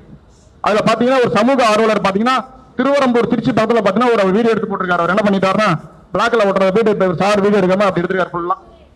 அவர் சட்டை இறக்கிட்டு வச்சு கும்புறுன்னு கும்புரி வச்சு அடின்னு அடிச்சு சிரிக்க கூடாது சார், சிந்திக்க விடணும். அந்த மாதிரி விஷயம் ரொம்ப பார்த்து ஹேண்டில் பண்ணணும். சட்டை இறக்கி அவரை போட்டு அடின்னு அடிச்சு பூட்டி இருந்த கடையை வந்து சரக்கு கூட சொல்லி தொந்தரவு பண்ணா இவர் மேல ஒரு கம்ப்ளைண்ட். எப்படி நிறைய பேர் வந்து இது ரொம்ப கவனமா ஹேண்டில் பண்ணணும். பூட்டி இருக்க கடையில வந்து சரக்கு கொடுங்கன்னு ஒரு தொந்தரவு பண்றாரு, இவர் மேல ஒரு கம்ப்ளைண்ட். செல்போனை பிடிச்சி அடிச்சு உடச்சு அதுக்கப்புறம் என்னப்பா பிரச்சனை அப்படின்னு சொல்லி கேட்டா, இல்ல சார் இந்த மாதிரி அப்படின்னா, சரி முதல்ல வந்து பிரச்சனை எப்படி ஹேண்டில் பண்ணா, பாட்டுக்கு நீ போன எடுத்தா உடனே கமெண்ட் போட்டு நீ பாட்டு போயிருக்கணும். உள்ள போய் அவங்களுக்கு தெரியற மாதிரியே வீடியோ எடுக்கிறது, நான் கல்யாணம் விருந்துக்காப்பா வீடியோ எடுக்கிறேன், அவனே தப்பு பண்றாப்பா, அவர் தான் உருவான அவன். அந்த மாதிரி விஷயத்துல நம்ம சமூக ஆர்வலர்கள் வந்து பாத்தீங்கன்னா நம்மளுடைய சேஃப்டி சேஃப்டி சேஃப்டின்னு அழுத்தி நம்மள சொல்றது எதுக்குன்னா, உங்களுடைய ஏதோ உண்மைத்தன்மை வேணும் ஒண்ணு. அப்புறம் நிறைய நமக்கு மிரட்டல் வரும். இவர் கம்ப்ளைண்ட் நீங்க ஒரு இடத்துல பப்ளிக்ல ஒரு கம்ப்ளைண்ட் கொடுத்துட்டீங்கன்னா நீங்க வீட்டுக்கு போறதுக்குள்ளார உங்களுக்கு எவ்வளவு மிரட்டல் வந்துருக்கீங்களா, எங்க இருக்குப்பா, யாருப்பா இன்னைக்கு என்னப்பா சார் சொன்னாரு பாருங்க, அந்த மாதிரி ஆம் ஆத்மியில இருக்கிறேன் கட்சியில இருக்கேன்னு சொன்னா கம்மன் ஆயிட்டாங்க பார்த்தீங்களா. அந்த மாதிரி இருக்கிறப்ப ஃபர்ஸ்ட் உங்களுக்கு நீங்க யாரு என்ன விஷயத்துக்காக கம்ப்ளைண்ட் பண்றீங்க அது போல தெரிஞ்சு நம்ம பண்ணணும். சில விஷயங்கள்ல கம்ப்ளைண்ட் பண்றப்ப வந்து பாத்தீங்கன்னா எந்த கம்ப்ளைண்ட்டை எப்படி பண்ணணும். இப்போ எக்ஸாம்பிள் பாத்தீங்க அப்படின்னா நேற்றுக்கு பாத்தீங்கன்னா ஒரு 4 சாரம் தான் போயிட்டு ஒரு இன்சிடென்ட் எடுத்துருந்தோம். அது ஒரு மரம் விழுந்த கேஸ். மரம் விழுந்த கேஸ்ல பாத்தீங்கன்னா அந்த மரத்தை வெட்டிட்டு இருக்காங்க, கையில அருவா, அதுக்கப்புறம் மரம் வெட்டுற மிஷின் எல்லாமே உட்கார்ந்து இருந்தாங்க. நானும் இவரு போய் ஸ்பாட்ல விசிட் பண்ணோம், போட்டோ எடுத்தோம், டிஸ்ட்ரிக்ட் கலெக்டர்கிட்ட கூப்பிட்டு மீடியா கமெண்ட் ரைஸ் பண்ணோம். அதுக்கு பொறுப்பு யாருன்னா தாசில்தார், RIDO. RIDO எப்படி பொறுப்புல வராங்கன்னு கேட்டீங்க அப்படின்னா, டிஓட்ட வந்து பாத்தீங்கன்னா பொது இடத்துல எவ்வளவு மரம் இருக்கு அப்படின்றது அவங்க ரெக்கார்ட்ல இருக்கு. அந்த பொது இடத்துல இருக்க மரத்தை வெட்டுறது கண்டிப்பா அவங்கள்ட்ட பர்மிஷன் வாங்கணும். சில மரங்கள்லாம் பாத்தீங்கன்னா அந்த பொந்து விழுந்து கிடக்கும், அந்த மரம் வெட்டுறதுக்கு பாத்தீங்கன்னா அவங்க பர்மிஷன் வாங்கி அவங்க போட்டோ எடுத்து இந்த மரம் வந்து உயிருக்கு சேதப்படுத்தக்கூடிய மரம் ஒரு சர்டிபிகேட் கொடுப்பாங்க. கொடுத்ததுக்கு அப்புறம் நம்ம அந்த மரத்தை வெட்டிக்கலாம். இவங்க என்ன பண்ணிட்டாங்கன்னா நைட்ல வந்து பாத்தீங்கன்னா கழுகு நமக்கு பழம்லாம் சாப்பிடறதுக்கு வருது வவ்வாலாம் அப்படின்னு ஒரு டிஸ்டர்ப் ஆகும். இன்னைக்கு மரம் இல்லாம இன்னைக்கு வந்து பாத்தீங்க அப்படின்னா அவ்வளவு தொந்தரவு பண்ணிட்டு இருக்கோம். சுத்தமான ஆக்சிஜன் கோவிட் டைம்ல பாத்தீங்கன்னா அந்த ஆக்சிஜன் இல்லாம அந்த ஜிஹெச் டைம் அவ்வளவு இன்ஸ்பெக்ஷன் பண்ணப்ப பாத்தீங்கன்னா அந்த மாஸ்கோட வேல்யூ 40 ரூபாய். அது இல்லாம அவ்வளவு பேர் இறந்து போறாங்க. அன்னைக்கு அந்த இடத்துல ஆக்சிஜன் இல்ல. இந்த மரத்தை வெட்டி வெட்டி வெட்டி ஆக்சிஜன் இல்லாம போயிட்டு இருக்கு. இதை நீ சமூக ஆர்வலர் இருந்தீங்கன்னா மரம் வெட்டுற விஷயத்த கமெண்ட் பண்ணுங்க. ஃபர்ஸ்ட் விஷயம் அதை பண்ணுங்க.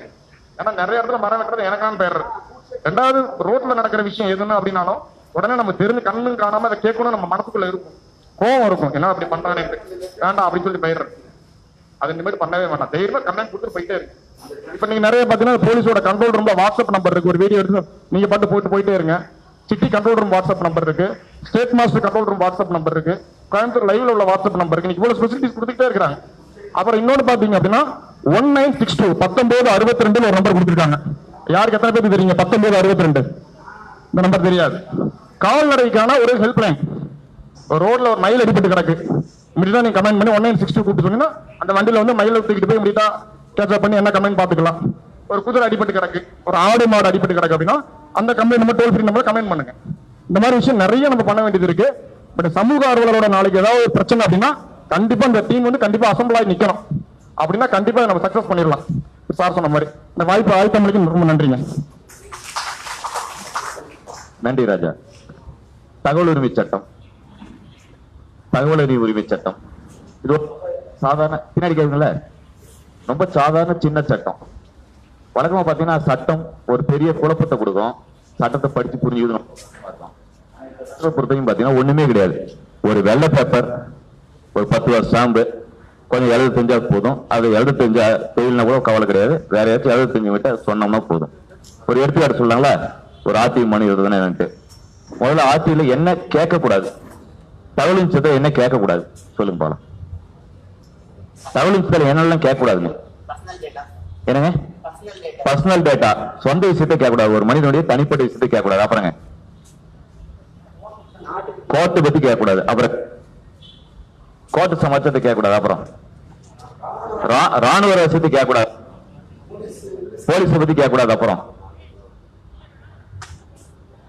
சொல்லி சொல்லி முடிங்க. மறுபடியும் உங்கள்கிட்ட பேச வாய்ப்பு தர மாட்டேன். நான் ஒரு சர்வாதிகாரி. அப்பப்போ ஜனநாயகத்தை பத்தி பேசும், அப்பப்போ சர்வாதிகாரி மாறிடுவோம். ஒரு ஜனநாயகவாதி, அப்புறம் 95 நிமிடம் சர்வாதிகாரியை நானே பேசிட்டு இருப்பேன். அதனால வாய்ப்பு சொல்லிருக்கேன். இன்னும் வேற என்ன கேட்கக்கூடாது? Chemical details, technical details, chemical detail, தொழில்நுட்ப ரகசியங்களை கேட்கக்கூடாது, வர்த்தக ரகசியத்தை கேட்கக்கூடாது. அப்புறங்க அவ்வளவுதாங்களா? இப்ப அப்படியே நீங்க சொன்ன சந்தேகப்பட்ட விஷயத்தெல்லாம் சொல்றோம். ராணுவ ரகசியத்தை கேட்கலாம்னு சொன்னாங்கல்ல, கேட்கலாம். ராணுவ ரகசியத்தை கேட்கலாம். ராணுவத்தின் தகவல் கேட்கலாம். ராணுவம் தடை செய்யப்பட்ட தகவலின் சட்டத்தில் விலக்களிக்கப்பட்ட துறையாக இல்லை. சிஐடி பிராஞ்சில் கேட்கக்கூடாது. மத்திய அரசு மாநில அரசுல சிஐடின்னு யார் யாரெல்லாம் வராங்களோ அவங்க கிட்ட தகவல் கேட்க முடியாது அப்படின்னு சட்டம் சொல்லுது. இதுல விதிவிலக்கு இருக்கு. அங்க ஊழல் நடந்துச்சுன்னா கேட்கலாமா? சிஐடி கேட்க முடியாதான். ஆனா ஊழல் நடந்துச்சு அப்படின்னா, லஞ்சம் ஊழல் நடந்தா அந்த ஊழல் எதிர்ப்புக்காக, ஊழல் தொடர்பான விஷயங்களுக்காக தகவல் கேட்கலாம்னு சொல்லி இருக்கு.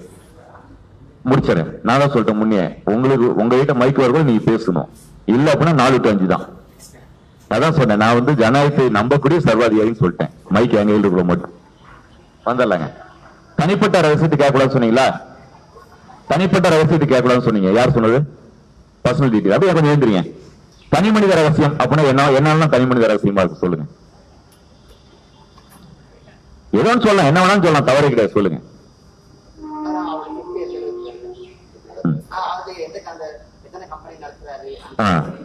என்ன வேலை செய்யறாரு, எத்தனை கம்பெனி நடத்துறாரு, இதெல்லாம் கேட்கக்கூடாது. நல்லது, உட்காருங்க. நான் ஒரு எக்ஸாம்பிள் சொல்றேங்க. தமிழ்நாட்டின் தலைமைச் செயலாளர் பேர் என்னங்க? இறையன்பு ஐயா. அவர் தான் அந்த கலெக்டர் எல்லாம் மாத்துற அளவுக்கு அதிகாரம் மிக்கவர். முதலமைச்சரால கலெக்டர் மாற்ற முடியாது. முதலமைச்சரால, கவர்னரால கலெக்டர் மாற்ற முடியாது. ஐஏஎஸ் அதிகாரி. ஆனா இறையன்பு ஐயாவார் தமிழ்நாட்டில் இருக்கிற எந்த கலெக்டர் வேணாலும் மாற்ற முடியும், ஐஏஎஸ் அதிகாரி வேணாலும் மாற்ற முடியும், எந்த அதிகாரி வேணாலும் மாற்ற முடியும், சஸ்பெண்ட் பண்ண முடியும், டிஸ்மிஸ் பண்ண முடியும், சட்டத்துக்கு. அவர் தான் தமிழ்நாட்டினுடைய மிகப்பெரிய அதிகாரம் மிக்க அதிகாரி. முதலமைச்சர், கவர்னர்லாம் அவருடைய அதிகாரத்தை தலைமைச் செயலாளர் மூலமா தான் நிறைவேற்றாங்க. அவ்வளவு அப்படி அந்த பண்ட் எடுத்து போடுங்க.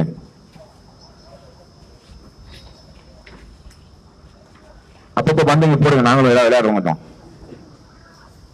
இறையன்பு தான் மிகப்பெரிய அதிகாரம் மிக்க அரசு ஊழியர். இதுல ஒன்றும் சந்தேகம் இல்ல யாருக்கும்? எனக்கு சந்தேகம் இல்லை. வந்துடலாம். இறையன்பு ஐயா உடலில் எத்தனை மச்சங்கள் இருக்கின்றது? தமிழ்நாட்டின் தலைமைச் செயலாளர், அதிகாரமிக்க மிகப்பெரிய அதிகாரியான ஐயா இறையன்பு உடம்பில் எத்தனை மச்சங்கள் இருக்கின்றது அப்படின்னு தகவல் கேட்கலாமா? கேட்க முடியாது. ஆனா கேட்கலாம். உடம்புல எத்தனை மச்சம் கேட்கக்கூடாது, 2 மச்சத்தை கேட்கலாம். அவர் உடலில் உள்ள அங்க அடையாளங்கள் 2 சொல்லுங்க அப்படின்னு கேட்டா சொல்லியே ஆகணும். ஏன்னா அவர் 10ஆம் கிளாஸ் பரிசல்ல அப்ளிகேஷன்ல டிசியில 2 அடையாளம் சொல்லியிருக்காரு. உங்க டிசி எடுத்து பாருங்க. உங்க 10வது 12வது காலேஜ் டிசி எடுத்து பாத்தீங்கன்னா அதுல உங்க பற்றி விவரங்கள்ல அங்க அடையாளம் 2 மச்சம் இருக்கும், கட்டாயம் இருக்கும். அந்த 2 கேட்கலாம். ஒரு மனிதனுடைய உடம்பு இருக்கிற மச்சம் ரொம்ப ரகசியமான விஷயம். அவங்க ஆசிரியர் மட்டும் வேண்டிய ரகசியம். அதை நீங்க தகவல் கேட்கலாம். அவர் அரசு ஊழியராக இருந்தாலும் மட்டும் கேட்க முடியும். அரசுகிட்ட சம்பளம், அரசாங்கத்திட்ட சம்பளம் வாங்காத நபராக இருந்தா கேட்க முடியாது. அரசாங்கத்திட்ட அரசாங்க காசு யாரு காசுங்க? என்னங்க? இனிமேல் அரசாங்க காசுன்னு சொன்னா கொஞ்சம் மாத்தி சொல்லுங்க. என் காசுன்னு சொல்லுங்க. மக்கள் காசு, என் காசு, என்னுடைய பணம் வந்துருச்சா? என் பணம்னா என்னுடைய உரிமை நான் கேட்பேன். ஏன்னா நானு சம்பளம் தர முதலாளி. அரசாங்க ஊழியருக்கு, அரசு ஊழியருக்கு, பொது ஊழியருக்கு சம்பளம் தரக்கூடிய முதலாளி நானு. சம்பளம் தர முதலாளிக்கு கேள்வி கேட்க உரிமை இருக்கு, வேலை வாங்குற உரிமை இருக்கு, வேலை வைக்கிற உரிமை இருக்கு, வேலை செஞ்சா இல்லையா பார்க்கிற உரிமை இருக்கு, கண்காணிக்கிற உரிமை இருக்கு, தண்டிக்கிற உரிமையும் சட்டப்படி இருக்கு.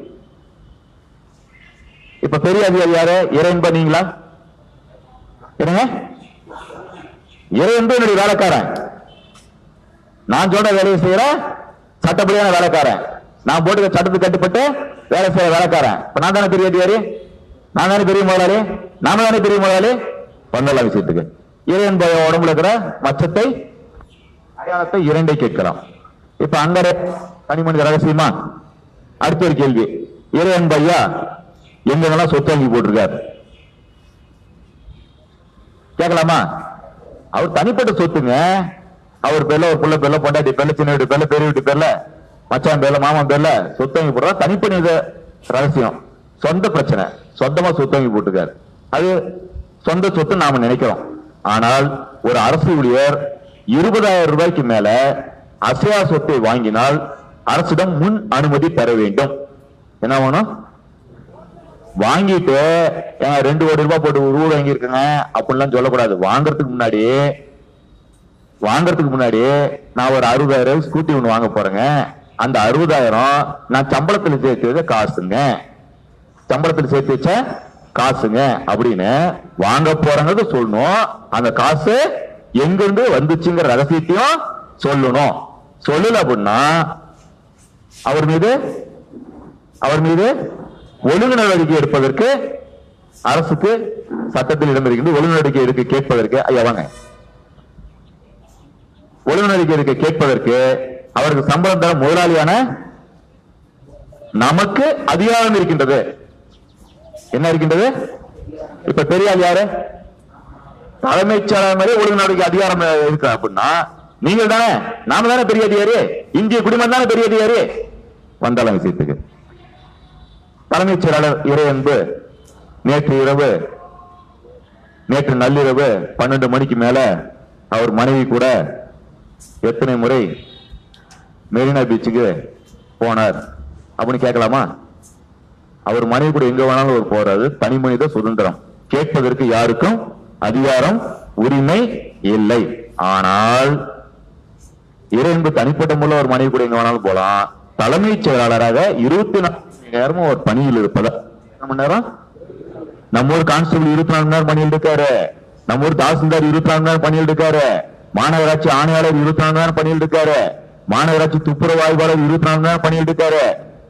அதிகாரிகள், உங்க ஊர் விஓஓ, கிராம நிர்வாக அதிகாரி, உங்க ஊர் ஊராட்சி செயலாளர் 24 மணி நேரமும் நமக்காக ஓடாக உழைத்து மாடாக தேயக்கூடிய நம்முடைய மக்கள் பணியாளர்கள், பொது பணியாளர்கள், பொதுமக்களின் சேவகர்கள் எவ்வளவு நேரம் வேலை செய்யறாங்க? நைட்டு 12 மணிக்கு மேல பொது ஊழியரா இல்லையா கேட்கலாம்.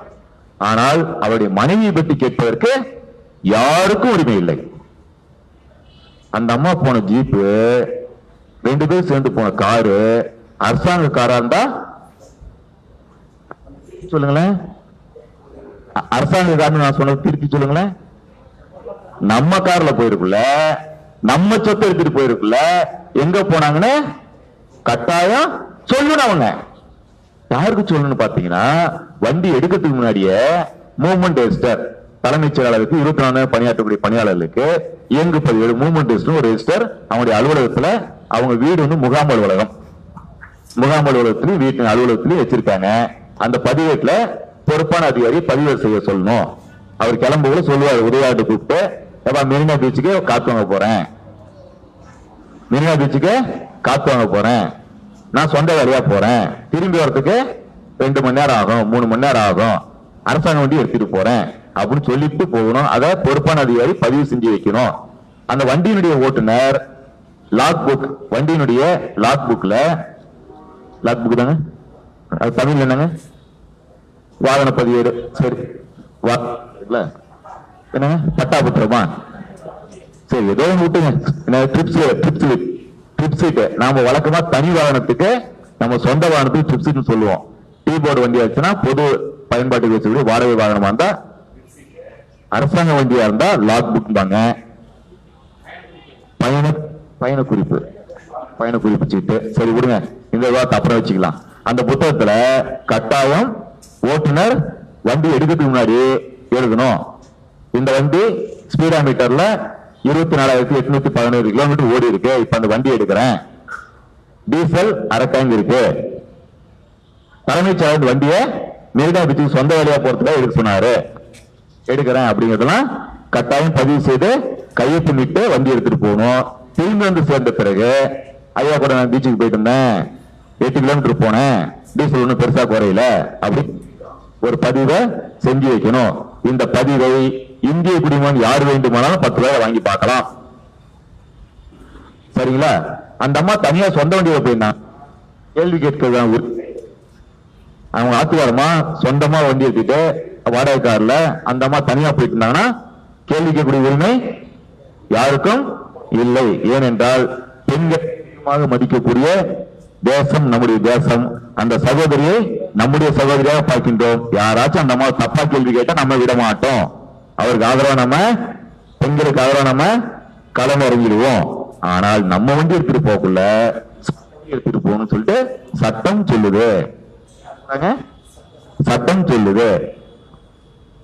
இப்போ ஒரு கேள்வி, தமிழ்நாட்டிலே பெரிய அதிகாரமிக்க நபர் இறையன்பு தலைமைச் செயலாளர். அவருடைய உடம்புல மொத்தம் எத்தனைன்னு கேட்கலாம். அவர் ஆத்திகாரமாக கூட நைட்டு எங்க போனான்னு கேட்கலாம். எத்தனை மணிக்கு திரும்பி வந்தான்னு கேட்கலாம். அவர் என்ன படிச்சிருக்காருன்னு கேட்கலாம். எங்க படிச்சாருன்னு கேட்கலாம். எங்க சொத்து வாங்கினான்னு கேட்கலாம். என்ன வண்டி வச்சிருக்காருன்னு கேட்கலாம். அந்த வண்டி எங்க போச்சுன்னு கேட்கலாம். வச்சிருக்காரா இல்லையா, காதல அறிவி போட்டாரான்னு கேட்கலாம். அவரை பற்றியும் இவ்வளவு ரகசியத்தை கேட்கல. உங்க ஊர்ல இருக்கிற கொள்ளைக்கார அதிகாரிகளை பற்றி, திருட்டு பசங்களை பத்தி கேட்க முடியுமா, முடியாதா? இப்படிதாங்க தகவல் உரிமை சட்டம். தகவல் உரிமை சட்டம் அவ்வளவுதாங்க. ஒரு அரசு ஊழியர் அரசு நிர்வாகத்தை பற்றி வெளிப்படையான நிர்வாகத்தை உருவாக்குவது, லஞ்சத்தை ஒழிப்பது, ஊழலை ஒழிப்பதற்கு நீங்கள் எதை வேணாலும் கேட்கலாம். கேட்பதற்கான அதிகாரம் உங்களுக்கு இருக்கின்றது அப்படின்னு நான் சொல்ல, சுப்ரீம் கோர்ட் சொல்லியிருக்கு. யார் சொல்லியிருக்காங்க? தகவல் உரிமை சட்டம் மட்டும் சொல்ல, சுப்ரீம் கோர்ட் செயல் சொல்லியிருக்கு. லஞ்சத்தை ஒழிப்பதற்கு, ஊழலை ஒழிப்பதற்கு, வெளிப்படையான நிர்வாகத்தை உருவாக்குவதற்கு எதை இந்திய குடிமகன் கொடுத்தே ஆகணும். எவ்வளவு வேணாலும் கேள் ராஜா, வண்டியா கேளு, தன்னிட்டா கேளு, கொடுத்தாகணும் அப்படின்னு சுப்ரீம் கோர்ட் உங்களுக்கு ஆதித்யா பண்டபாத்தியா சிபிஎஸ்சிக்கு எதிரான வழக்குல மிக தெளிவா சொல்லி இருக்கு. கேட்கலாம். அப்புறம் வேற என்ன கேட்க சொன்னீங்க? தனி மனித ரகசியம், தொழில் ரகசியத்தை கேட்க முடியுமா அப்படின்னா, இப்ப அரசாங்கம் ஒரு தொழில் செய்யுது. அரசாங்கம் சிமெண்ட் ஃபேக்டரி வச்சிருக்குல்ல, அதுல போய் தகவல் கேள்வி கேட்க முடியுமானா கேட்கலாம். கூட்டுறவு சங்கத்துல அரசாங்கம் நடத்தக்கூடிய தொழில அரசாங்க காசுல யார் யாரெல்லாம் வேலை செய்யறாங்களோ அவங்க எல்லாத்துக்கிட்டையும், என்ன காசுல, நம்ம காசுன்னு சொல்ல மாட்டீங்களா? ஆமா, நம்ம காசுல எவனா வேலை செய்யறானோ, நம்ம கிட்ட எவனா ஒரு பைசா வாங்கிட்டோம்னா வாங்கிக்கலாம், தகவல் கேள்வி கேட்கலாம். அவங்க பார்த்தா தொழில் ரகசியத்தை மட்டும் அது கேட்க கூடாது. சிமெண்ட் ஃபேக்டரியில போய் இந்த சிமெண்ட் அரசு சிமெண்ட் நல்லா தரமா இருக்கு, எப்படி தயாரிக்கிற அந்த தயாரிப்பு ரகசியத்தை சொல்லு அப்படின்னு கேட்கலாமான்னு பார்த்தா கேட்க கூடாது. ஏன்னா நம்ம காசை சிமெண்ட் நிறுவனம் 4 பணமா மாத்துறதுக்கு, 1 ரூபாய் 4 ரூபாயா மாத்துறதுக்கு கடுமையாக உயிரை பணையம் வைத்து இரவும் பகலும் உழைப்பதால், நமக்காக உழைப்பதால் நம்முடைய தொழில் ரகசியத்தை நாம் எழுதி சொல்லக்கூடாது. சரிதானே? அதனால தொழில் ரகசியத்தை, ரொம்ப நுணுக்கமான தொழில் ரகசியத்தை கேட்க கூடாது. ஆனா எவ்வளவு சிமெண்ட் தயாரிச்ச, எவ்வளவு வித்த, எவ்வளவு ஆட்டையை போட்ட, எவ்வளவு சேதமாச்சு, எவ்வளவு மந்திரி வீட்டுக்கு போச்சு, எவ்வளவு மந்திரி சின்ன வீட்டுக்கு போச்சுன்னா நீங்க கேட்கலாம். வித்தியாசம் புரியுதுங்களா? வித்தியாசம் புரியுதுங்களா? வேற யார்கிட்ட கேட்க முடியாதுன்னு பாத்தீங்கன்னா, ராணுவ ரகசியத்தை கேட்கலாம். சிஐடி பிரான்ச்ல ஊழல் தொடர்பாக கேட்கலாம். மற்ற விஷயத்தை சிஐடின்னு வர இடத்துல கேட்க முடியாது. இவர்களை தவிர யாரா இருந்தாலும் தகவல் சட்டத்துக்குள்ளார தகவல் கொடுக்க வேண்டியவர்கள்.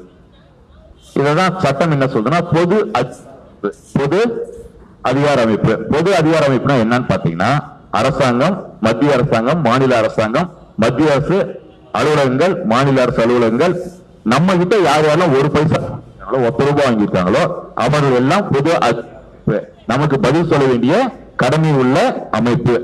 இங்க நமக்கு பதில் சொல்றதுக்கு ஒரு அடிமை வச்சிருக்காங்க. யார வச்சிருக்காங்க? அடிமைய. அவருக்கு பேரு பொது தகவல் அலுவலர். அவருக்கு பேரு, ஒவ்வொரு அரசு அலுவலகத்திலையும், ஒவ்வொரு அரசு நிறுவனத்திலையும், சின்ன ஆஃபீஸ் இருந்தாலும் சரி, பெரிய ஆஃபீஸ் இருந்தாலும் சரி, அங்க ஒரு இளிச்சவாயனை பிடிச்சி, ஏற்கனவே வேலை இருக்கிற இளிச்சவாயனை பிடிச்சி, இந்திய குடிமகன் யாராச்சும் தகவல் சொல்ல கேட்டாங்கன்னா, நீ தாண்டா தம்பி பதில் சொல்லணும். இந்த ஆபீஸ், இந்த அலுவலகத்துல ஏமாளி நீதான், ஊருக்கு ஏச்சும் பிள்ளையார் கோயில் பூசாரிங்கிற மாதிரி இந்த ஆபீஸ்ல நீதான் ரோட்ல போறவங்களுக்கு எல்லாம் இந்திய குடிமகன் எல்லாம் பதில் சொல்லணும். பொது தகவல் அதிகாரியா உட்கார வச்சிருப்பாங்க. நம்ம தாலுகா ஆபீஸ்ல தலைமையிடத்து துணை வட்டாட்சியர். யாருங்க? தாலுகா ஆபீஸ்ல தலைமையிடத்து துணை வட்டாட்சியர். முனிசிபாலிட்டி நகராட்சியில நகராட்சியுடைய மேலாளர், மேனேஜர். ஊராட்சி ஒன்றிய அலுவலகத்துல ஏபிடிஓ, ஊராட்சி ஒன்றியத்துடைய உதவி வட்டார வளர்ச்சி அலுவலர். நம்ம அரசு மருத்துவமனையில மருத்துவமனையுடைய கண்காணிப்பாளர். இந்த மாதிரி ஒவ்வொரு ஆபீஸ்லயும் பெரிய அதிகாரிக்கு அடுத்து யார் இருக்காங்களோ, பெரிய அதிகாரிக்கு அடுத்து யார் இருக்காங்களோ அவங்க பொது தகவல் அதிகாரியா இருக்காங்க. நீங்க தகவல் உரிமை கேட்கணும்னா பொது தகவல் அதிகாரிட்ட கேட்கணும். பொது தகவல் அதிகாரிட்ட கேட்கலாம்னு பாத்தீங்கன்னா வழக்கமா ஒரு பெர்சன் தான் ஒரு கோரிக்கை மனு தான். வழக்கமா ஒரு பெர்சன் கோரிக்கை மனு எழுதுறோம்ல, அதே மாதிரி ஒரு மனு எழுதி பொது தகவல் அதிகாரிட்ட கடிதம் மூலமா நேரடியாக கொடுத்தீங்கன்னா அவங்க 30 நாள்ல எத்தனை நாளுங்க 30 நாள் உங்களுக்கு தகவல் கொடுக்க வேண்டும். என்ன கொடுக்கணும்? அல்வா கிடையாது, பதில் கிடையாது, தகவலை கொடுக்க வேண்டும். நடக்குமா? வழக்கமா நம்ம பெருசு கொடுத்தா எங்க போவோம்? குப்பைக்கு போவோம், போண்டா கட்ட போவோம், சுண்டல் பில்லு போவோம், கிழிச்சு எறிவாங்க. வேலை மட்டும் நடக்காது, பதில் மட்டும் கிடைக்காது. ஏன்னா நம்மளும் இந்நாட்டின் மன்னர்கள். மன்னன் கேள்வி கேட்டா, ராஜாவே கேள்வி கேட்டா மந்திரி செய்ய மாட்டான், வேலைக்காரன் செய்ய மாட்டான், சேவன் செய்ய மாட்டான். அப்படிங்கிறது இந்தியாவுடைய எழுதப்படாத சட்டமா இருந்தது. தகவல் சட்டம் உடைச்சு 30 நாள்ல தகவல் கொடுக்கணும். கொடுக்கல அப்படின்னா ஒரு நாளைக்கு 250 ரூபாய் வீதம் 25,000 வரைக்கும் அதிகாரிக்கு தண்டம், குத்தம், அபராதம், பஞ்சாயத்தை உட்கார வச்சு தீட்டி போடுவாங்க. இப்ப சட்டம் 25,000 சொல்லியிருந்தாலும் நம்ம கோர்ட்டு, நம்ம தகவல் ஆணையம் 2 லட்சம் ரூபாய் வரைக்கும் அபராதம் போட்டிருக்கு. 2 லட்சம் ரூபாய் வரைக்கும் அபராதம் போட்டு சட்டத்திலே 25,000 தான். நீ ரொம்ப அதிகமா தகவல் ஆர்வலர்கிட்ட, இந்திய குடிமக்கள்கிட்ட, முதலாளிகிட்ட, இந்த நாட்டுடைய ராஜா கிட்ட அதிகாரிகள் ரொம்ப ஆட்டம் போறீங்க. 25,000 நீ கட்டிட்டு போயிடுற, போடுற 2 லட்சம் வரைக்கும் 2 லட்சம் வரைக்கும் தீட்டி இருக்காங்க. இதுக்கு விண்ணப்பம் தரத்துக்கு வழி என்னன்னு பாத்தீங்கன்னா ரொம்ப எளிமையான விஷயம். ஒரு வெள்ளத்தை எடுத்து எழுத தெரிஞ்சா போதும். எழுத தெரியலனா கூட அடுத்தவங்க எழுத சொன்னா போதும். நான் இப்ப ஒரு மாதிரி மனு சொல்றேங்க, யாரும் எழுதாதீங்க. ஒரு மாதிரி மனு சொல்றேன், தயவு செஞ்சு யாரும் எழுதாதீங்க, மனசுல மட்டும் வாங்கிக்கிங்க. ஒரு பேப்பர் எழுதுறீங்க, பேனா எடுக்கிறீங்க, எழுத ஆரம்பிக்கிறீங்க. தலைப்புல தகவல் உரிமை சட்டத்தில் தகவல் கேட்டு மனு, தகவல் உரிமை சட்டத்தில் தகவல் கேட்டு மனு, தகவல் கேட்டு மனு, ஆர்டிஐ மனு, இந்த மாதிரி ஏதாச்சும் ஒண்ணு பேப்பர்ல தலையில எழுதுங்க, தலைப்புல எழுதுங்க. நம்ம ஸ்கூல்ல லீவ் லெட்டர் எழுதணும்ல, அந்த மாதிரி லீவ் லெட்டர் ஆரம்பிக்கிற மாதிரி ஆர்டிஐ மனு, தகவல் உரிமை சட்ட மனு ஆரம்பிங்க. இந்த மனு எழுதுறது மட்டும் ஏதாவது கலர் கலரான பேனாவில் எழுதுங்க. ஏதாச்சும் வழக்கமா புளூ எழுதும், கருப்பு எழுதும்ல, இந்த தலைப்பை மட்டும் தனியா தெரியுற மாதிரி வித்தியாசமா எதுக்கு அப்படின்னா நம்ம அதிகாரி பேப்பரை பார்த்தோன்னா, பெர்சனை பார்த்தோன்னா, மனுவை பார்த்தோன்னா இது போண்டா கட்ட வந்தது, சுண்டல் கட்ட வந்தது, தூக்கி எறிய வந்தது, கூட காந்தி தாத்தா எல்லாம் வந்திருக்கு கூட. ஆமா, இது குப்பைக்கு போட வேண்டியது தூக்கி குப்பையில போட்டுருவான். அதை படிச்சாதான் அவன் குப்பைக்கு போடாம இருப்பான். படிக்க வைக்கிறதுக்கான ரகசியம் என்னன்னு பார்த்தீங்கன்னா கலர்ல ஆர்டிஐன்னு அவனுக்கு என்ன தெரியுமா, 25,000 அபராதம்டா, வேலைக்காரிடா, வம்புடா, இது ஆர்டிஐ பெர்சன் சமூக அலுவலகப்பட்டது, தகவல் அலுவலகப்பட்டது வந்துருச்சா சாமி, ஏட வந்துருச்சு, ஐயோ ஜென்மச்சனி வந்துருச்சு, முதல்ல இது என்னன்னு பாரு அப்படின்னு கவனத்தை திருப்போம். அதுக்கு கலர் பேனாவில் எழுதுறது நல்லது. அதுக்கடுத்து அனுப்புனர், அனுப்புதல். என்னங்க அனுப்புனர், அனுப்புதல் எது நல்லா இருக்கு உங்களுக்கு? நாம தானே அனுப்புறோம், நம்மளே நாம சொல்றோம். அனுப்புதல்னு சொல்லாமா, அனுப்புனர்னு சொல்லாமா? எது ஒண்ணு நல்லா இருக்கு? அனுப்புனர். ஏன் அனுப்புதல் நல்லா இல்லையா? இதை தள்ளி விடுற மாதிரி இருக்கா? நம்ம பிரச்சனை அவன் தள்ளி விட பாக்குறான், அதனால அனுப்புதல் போடுறாங்க. நாம நமக்கு கொஞ்சம் மரியாதை கொடுக்கலாமா? நாம யாரு? இந்திய குடிமகன், இந்தியாவின் அரசன். சம்பளம் தர அரசு ஊழியருக்கு, பொது ஊழியருக்கு சம்பளம் தர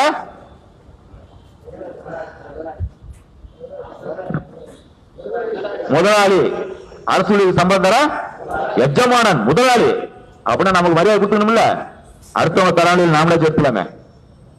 அனுப்புனவனுடைய பெயர், பெயர், முழு முகவரி.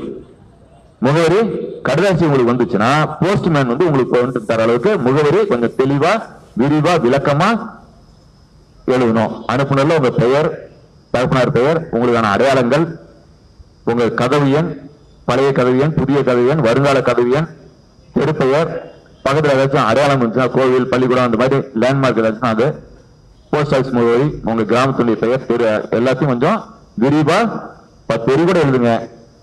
கஞ்சத்தனம் காட்டாதீங்க. ஏன்னா நாங்க எங்களுக்கு வர கடிதம்லாம் பாத்தீங்கன்னா குப்புச்சாமி, கணக்கம்பாளையம், குப்புச்சாமி, கணக்கம்பாளையம், திருப்பூர் மாவட்டம் வரும். நாங்களும் பதில் கடிதாசி போட்டா அது 15 அனுப்புனா போஸ்ட்மேன் எடுத்துட்டு போறாரு. திருப்பூர் மாவட்டம் கணக்கம்பாளையம் கண்டுபிடிச்சு பின்கோடை கண்டுபிடிச்சு போஸ்ட்மேன் அனுப்பிடுறாரு. வாங்குற சம்பளத்துக்கு மத்திய அரசு போஸ்ட்மேன் அஞ்சல் துறை கொஞ்சம் வேலை செய்து நல்லா. ரொம்ப நேரம் அரசு திடீர்னு பாராட்டணும்னு முடிக்கிறீங்களா? அஞ்சல் துறை நல்லா தாங்க வேலை செய்யுது. பின்கோடை கண்டுபிடிச்சு கணக்கம்பாளையத்துக்கு போயிருக்கு. கணக்கம்பாளையத்துக்கு போஸ்ட்மேன் என்ன படிச்சிருப்பாரு? போஸ்ட்மேன் என்ன படிச்சிருப்பாருங்க? ஒரு 10வது 12வது படிச்சு எளிய மனிதனா இருப்பாரு. அவரு என்ன பேர் சொன்ன கணக்கம்பாளையத்துல குப்புசாமி கணக்கம்பாளையம் போஸ்ட்மேன் கணக்கம்பாளையத்துல இருக்கிற 2வது வீட்டுல குப்புசாமி வீடு எதுன்னு பார்த்தா 4 வீட்டுக்கு ஒரு குப்புசாமி இருக்கிறான், தெருவுக்கு 4 குப்புசாமி இருக்கிறான். எந்த கடைதாசி அவன் கொடுப்பான்? எந்த குப்புசாமிக்கு கடைதாசி? அவர் நீட்டா தெருவுல தெரியல நீயே வச்சுக்கின்னு எங்களுக்கு திருப்பி அனுப்பி போயிடுறாங்க. அதிமுக அரசாங்கத்துக்கு திரும்பி போச்சுன்னா அதிமுக அரசாங்கத்துக்கு அளவுக்கு திரும்பி போச்சு. நமக்கு பதில் என்ன தெரியுமா? அதனால அனுப்புனர் அட்ரஸ் கொஞ்சம், அனுப்புனர் முகவரி கொஞ்சம் விரிவா விளக்கமா எழுதுங்க. அடுத்து பெறுநர்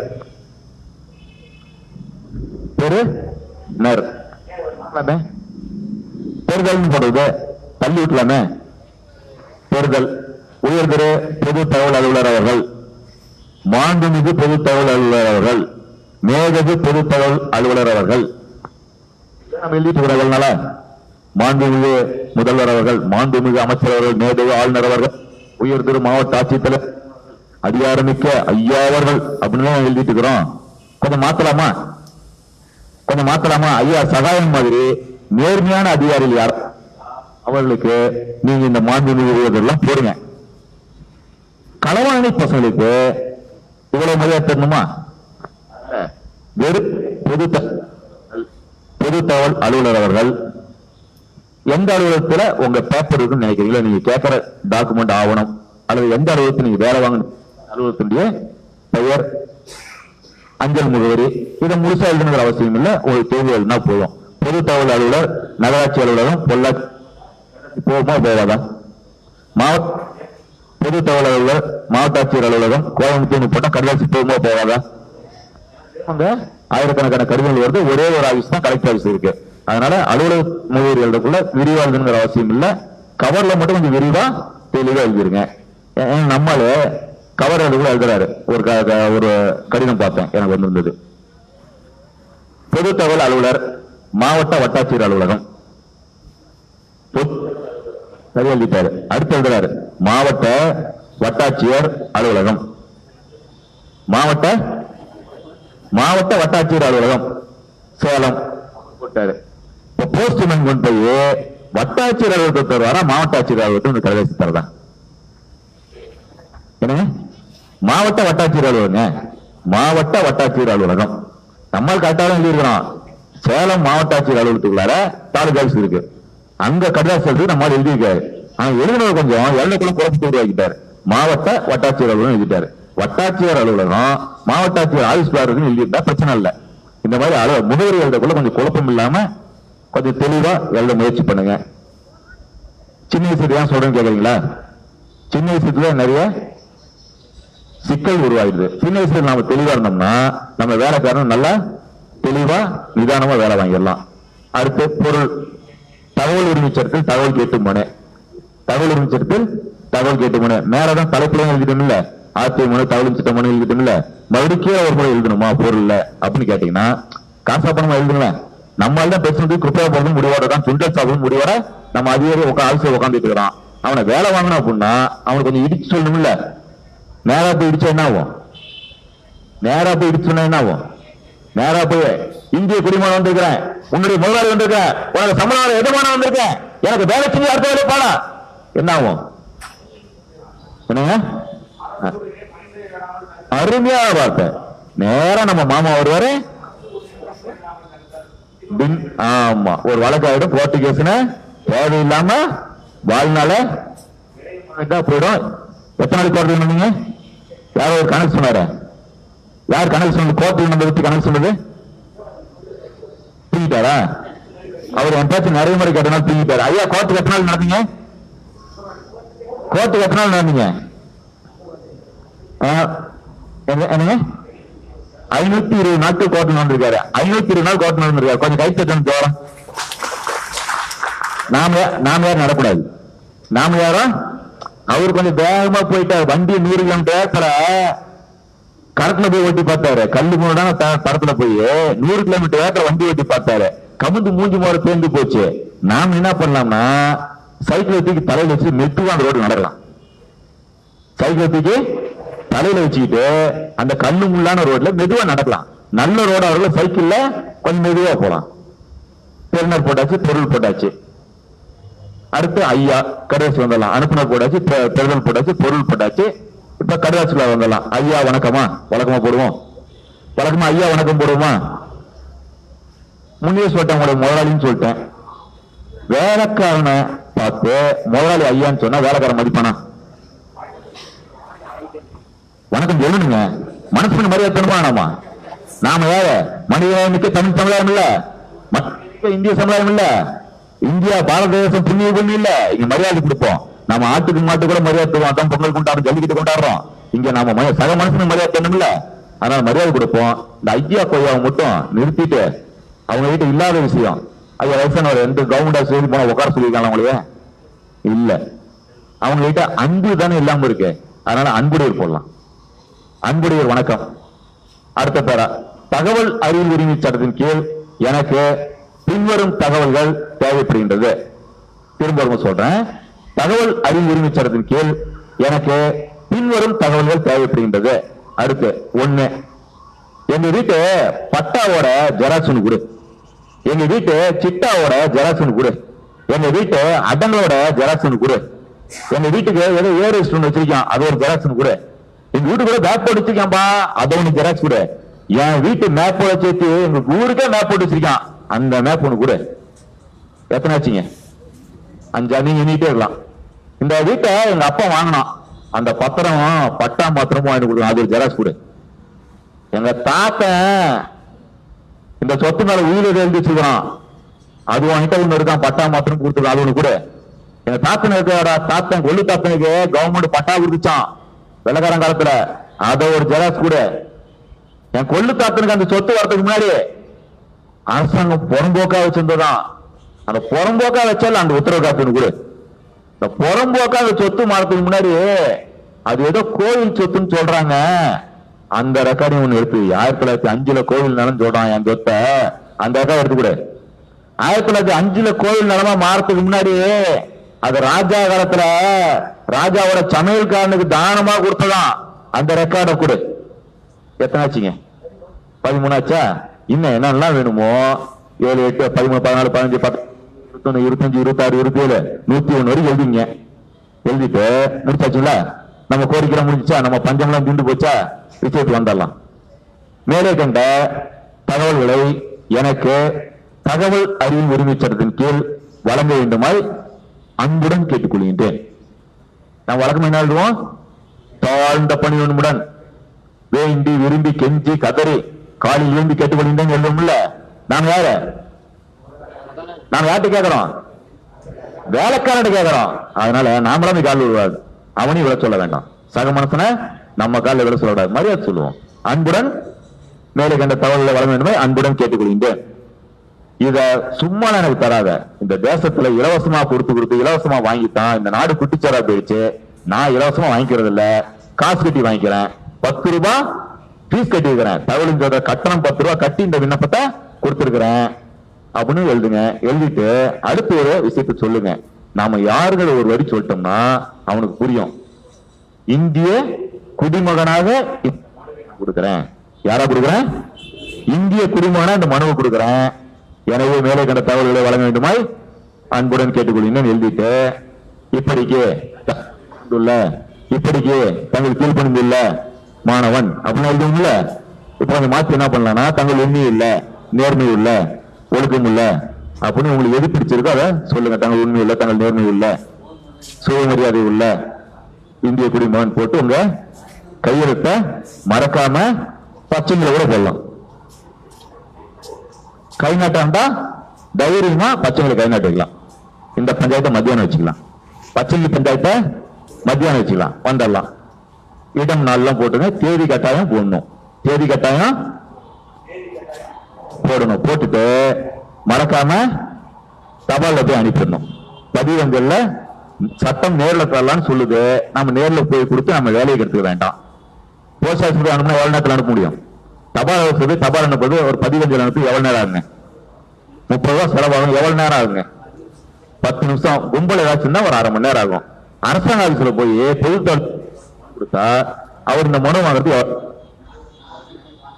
ஒரு நாள் கெட்டு போயிடும். ஒரு நாள் கெடுத்துட்டு போறதை விட ஒரு அரை மணி நேரம் செலவு பண்ணி போஸ்ட் ஆஃபீஸ் போய் அஞ்சல் நிலையத்துல போய் பதிவஞ்சல்ல ஒப்புகை அட்டையில வச்சு அனுப்பி வச்சிருங்க.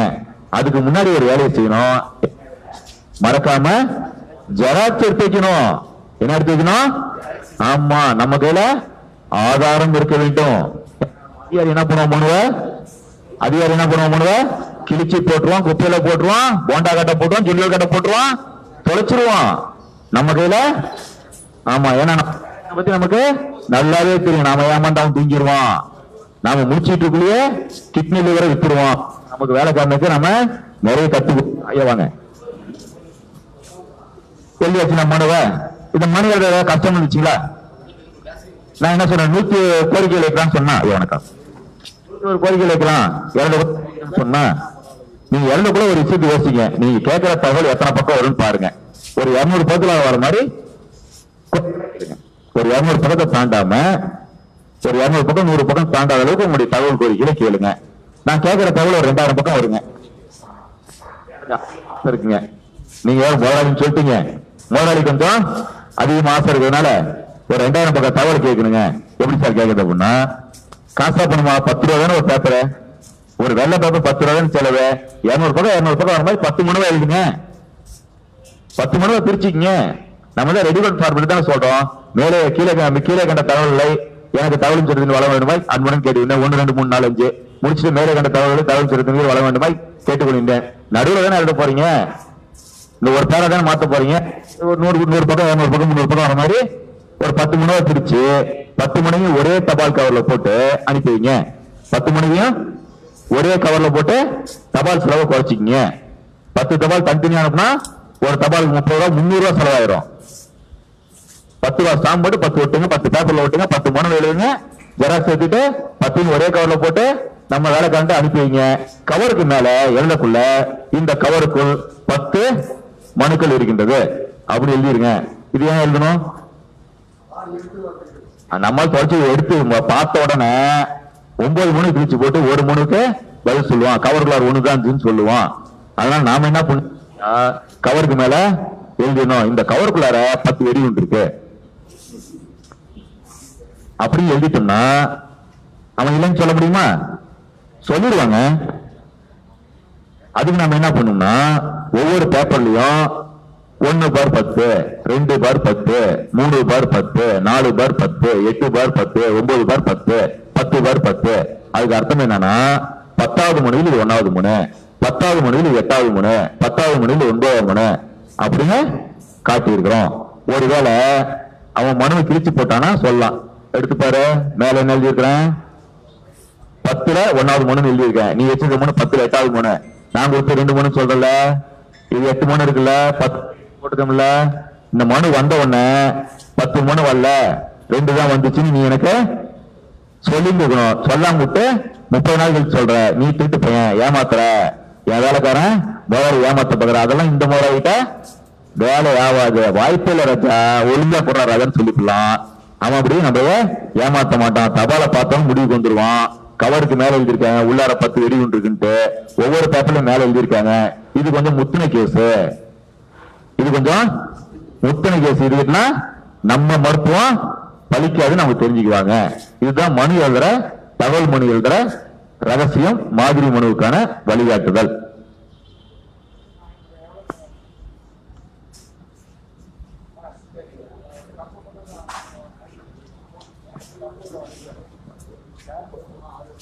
அருமையான கேள்வி, அருமையான கேள்வி. இல்ல அந்த இதுக்கு அப்ளிகேஷனுக்கு மேல ஸ்டாம்ப் இருக்கும், கோர்ட்ல ஸ்டாம்ப் இருக்கு நினைக்கிறேன். ஐயா கேள்வி கேட்டார்ல, இவ்வளவு மாடல் சொன்னேன், 10 ரூபா காசு கட்டணும்னு சொன்னமே, ஸ்டாம்ப் போட்டது சொல்லவே இல்லைல்ல, சொல்லவே இல்லைல்ல. ஆமா, ஸ்டாம்ப் போட்டா மட்டுமா என்ன ஆகும்? என்னங்க, திருப்பி அனுப்புவார்கள், அது மனுவை தள்ளுபடி செய்வார்கள். அதனால 10 ரூபாய் காசை ஸ்டாம்பா தரலாம், பணமா கட்டலாம், டிடி அனுப்பலாம். அந்த அலுவலகத்துல பணமா வாங்கிட்டாங்கன்னா பணமா கட்டலாம். எந்தெந்த வகையில தகவல் சேர்த்து ஃபீஸ் கட்டுறதுக்கு வாய்ப்புகள் இருக்கோ அந்த வகையில கட்டலாம். மத்திய அரசாங்க அலுவலகமாக என்ன பண்றதுங்க, ஸ்டாம்பு மட்டும் ஓட்டக்கூடாது. ஸ்டாம்ப் போட்டாம மற்ற எல்லா வழியிலும் பணம் கட்டலாம். டிடிஎஸ் அனுப்பலாம், பேங்க்ல பணம் கட்டலாம், போஸ்டல் ரசீது வைக்கலாம், போஸ்டல் ஆர்டர் வைக்கலாம். அந்த அளவுக்கு பணம் வாங்கிட்டாங்கன்னா பணமா கட்டலாம். எந்த வகை உங்களுக்கு ஈஸியா இருக்கோ அந்த வகையில இந்த 10 ரூபா காசை கட்டலாம். வறுமை கோட்டுக்கு கீழே இருப்பவராக இருந்தால், வறுமை கோட்டுக்கு கீழே உள்ளவராக இருந்தால், அதுக்கான சான்றிதழ் வைத்திருந்தால் கட்டணம் தேவையில்லை. ஆனால் செலவு தொகை செலுத்த வேண்டும். மீடியாவை நம்ம போட்டோகிராஃபர், மீடியாவை நம்ம போட்டோகிராஃபர். அடுத்து ஒரு தகவல் மனு பொதுத்தொழில் அதிகாரி வாங்கிட்டார். வாங்கினது எத்தனை நாளுக்குள்ளார ஒரு தகவல் வழங்க வேண்டும்? 30 நாள் வரைக்கும் காத்திருக்கலாமா? 30 நாளுக்குள்ளார வழங்கணுமா? 30 நாளுக்குள்ளார. இந்த 30 நாள் இடையில லீவ் வருது. சனிக்கிழமை லீவு, ஞாயிற்றுக்கிழமை லீவு, தீபாவளி, பொங்கல், கிறிஸ்துமஸ், ரம்ஜான்லாம் வருது. இதெல்லாம் கழிக்கணுமா கழிக்க வேண்டாமா? கழிக்க கூடாது. காலண்டர்ல இருக்கிற 30 நாள் நீங்க மனு அனுப்பிட்டீங்க, இடையில 29 நாள் லீவ் வந்துட்டு கடைசி நாள் ஒரு நாள் தான் இருந்தாலும் நீங்க அந்த 29 நாள் கழிக்க கூடாது.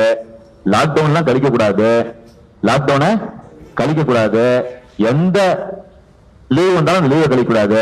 நீங்க மனு அனுப்புறீங்க, அரசாங்க ஆபீஸ்ல வாங்கிட்டாங்க, பொது தகவலை வாங்கிட்டாலும் கணக்கு கிடையாது. அந்த அலுவலகத்துல யாரோ ஒரு தம்பி வாங்கிட்டான், வாங்கின உடனே 30 நாள் ஸ்டார்ட் ஆயிடுது. 30 நாளுக்குள்ள உங்களுக்கு தகவல் வழங்கப்பட வேண்டும். தகவல் மூலம் நம்ம தகவல் ஆர்வலர் அனுப்பினாரு. அது என்ன கேட்டுக்காருன்னா, பதிவஞ்சல் ஸ்பீடு போஸ்ட்ல செலவு அதிகம், ஸ்பீடு போஸ்ட் வேணாம், கொரியர் வேண்டாம், கொரியர் வேண்டாம், நேர்ல கொண்டு போய் கொடுக்கறத தவிர்த்துங்க. நேர்ல தரலாம், நேர்ல தரது சட்டத்துல இடம் இருக்கு. அது கொஞ்சம் சட்ட சிக்கலை உருவாக்கும். வேலை வீட்டு இல்லாதவங்க நேர்ல போய் தரலாம். பொழப்பு இருக்கவங்க, கொண்டாடிப்புல குடும்பம் இருக்கவங்க தகவல் அனுப்புங்க. என் வார்த்தை தப்பா எடுத்துக்காதீங்க, சரியா மட்டும் புரிஞ்சிங்க. நான் கொஞ்சம் பட்டிக்காட்டாலும் கிராமப்புறத்தாளுங்க அப்படிதான் பேசுவோம். அனுப்பி வச்சீங்களா? 30 நாள்ல பதில் தரணுமா? நம்ம அண்ணன் 30 நாள் தகவல் தருவாரா? சட்டம் எழுதினவங்களுக்கு நம்ம அதிகாரிகள் நல்லா புரிஞ்சிருக்காங்க. உங்களை மாதிரியே சட்டம் எழுதின அறிவாளிகள் நம்ம அதிகாரிகள்லாம், நம்ம அரசு ஊழியெல்லாம் என்னெல்லாம் ஆமா வந்துச்சு. எனக்கு வேற மாதிரி ஐயா குறுக்கு வந்து காப்பாத்திட்டீங்க. என்னெல்லாம் கேட்பாரு பண்ணுவாங்கன்னு சட்டத்தில் எழுதின அறிவாளிகளுக்கு தெரிஞ்சதுனால எழுதக்குள்ளே தெளிவாளிட்டாங்க. 30 நாட்களுக்குள் தகவல் வழங்க வேண்டும், பதில் வழங்கணும்னு சொல்ல. 30 நாட்களுக்குள் தகவல் வழங்க வேண்டும். வழங்க தவறினால் 31வது நாள் நீங்க அவருக்கெல்லாம் காத்துட்டு இருக்காதீங்க. பூசாரி வருவாருக்கெல்லாம் அமாவாசை காத்துட்டு இருக்காதீங்க மாதிரி நீங்க அவரு பதில் சொல்லலாம் காத்துட்டு இருக்காதீங்க. 30 நாள் முடிஞ்சு போச்சா, உங்க மனுவுக்கு அவர் தகவல் வழங்க தவறிவிட்டார், மறுத்து விட்டார், மனுவை தள்ளுபடி செஞ்சார் நினைச்சிட்டு நீங்கள் மேல்முறையீடு செய்யலாம். என்ன செய்யலாம்? ஆமா, தகவல் மனு 10 ரூபா காசு கட்டணுமா? மேல்முறையீட்டுக்கு 10 ரூபா காசு தேவையில்லை, எந்த கட்டணமும் செலுத்த தேவையில்லை.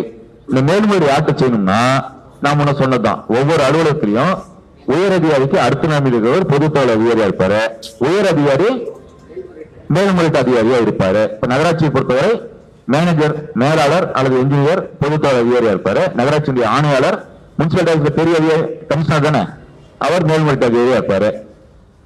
மருத்துவமனையை பொறுத்தவரை மருத்துவ அலுவலர் மேல்முறையீட்டு அதிகாரியா இருப்பாரு. கண்காணிப்பாளர் சூப்பரண்ட் பொதுத்தகவல் அதிகாரியா இருப்பாரு.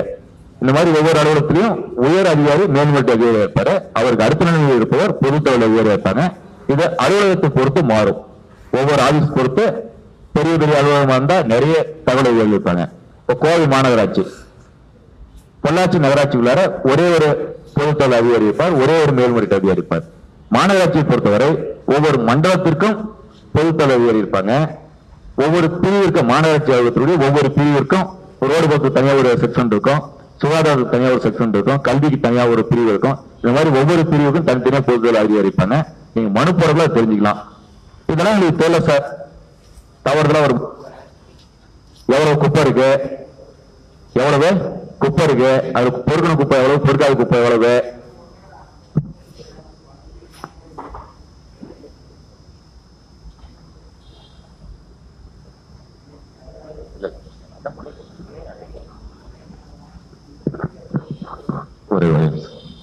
நீங்க பேசுறீங்க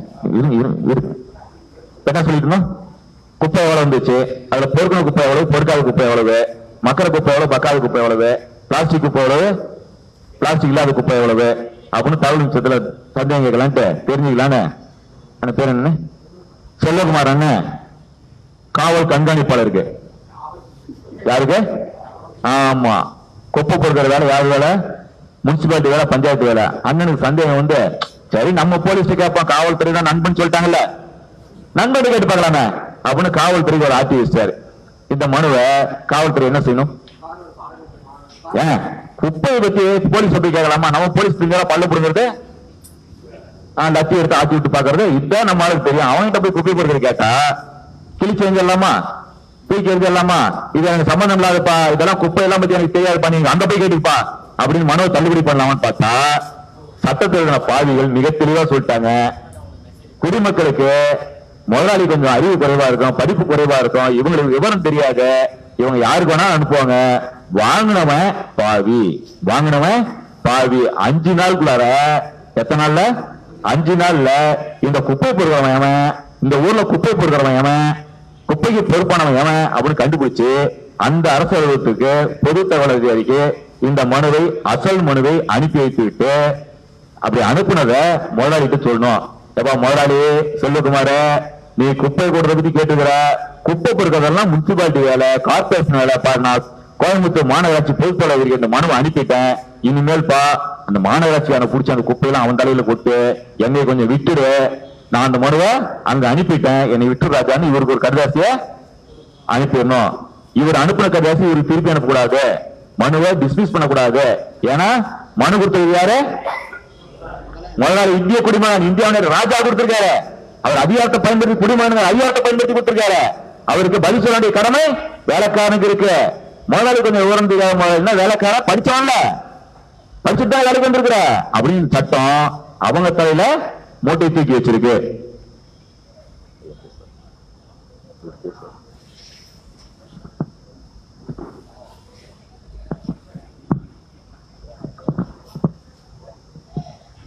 அடுத்ததாக ஆம் ஆத்மி கட்சியின்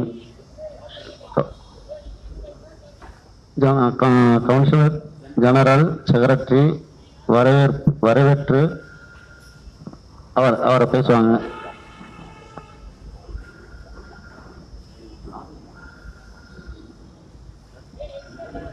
ஐயாவுக்கு வந்து பொன்னாடி வந்து பார்க்குறாங்க.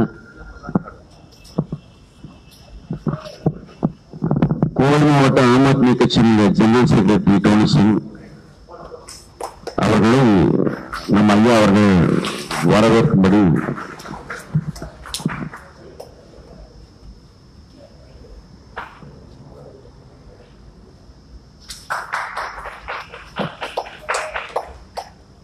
இந்த கோயம்புத்தூர் மாவட்டத்துக்கு ஆம் ஆத்மி கட்சிக்கு ஆபீஸ் கொடுத்து எல்லா விதத்திலையும் சப்போர்ட் பண்ணி கட்சிக்கும் பக்கபலமா இருக்கிறவர் டோனி சிங்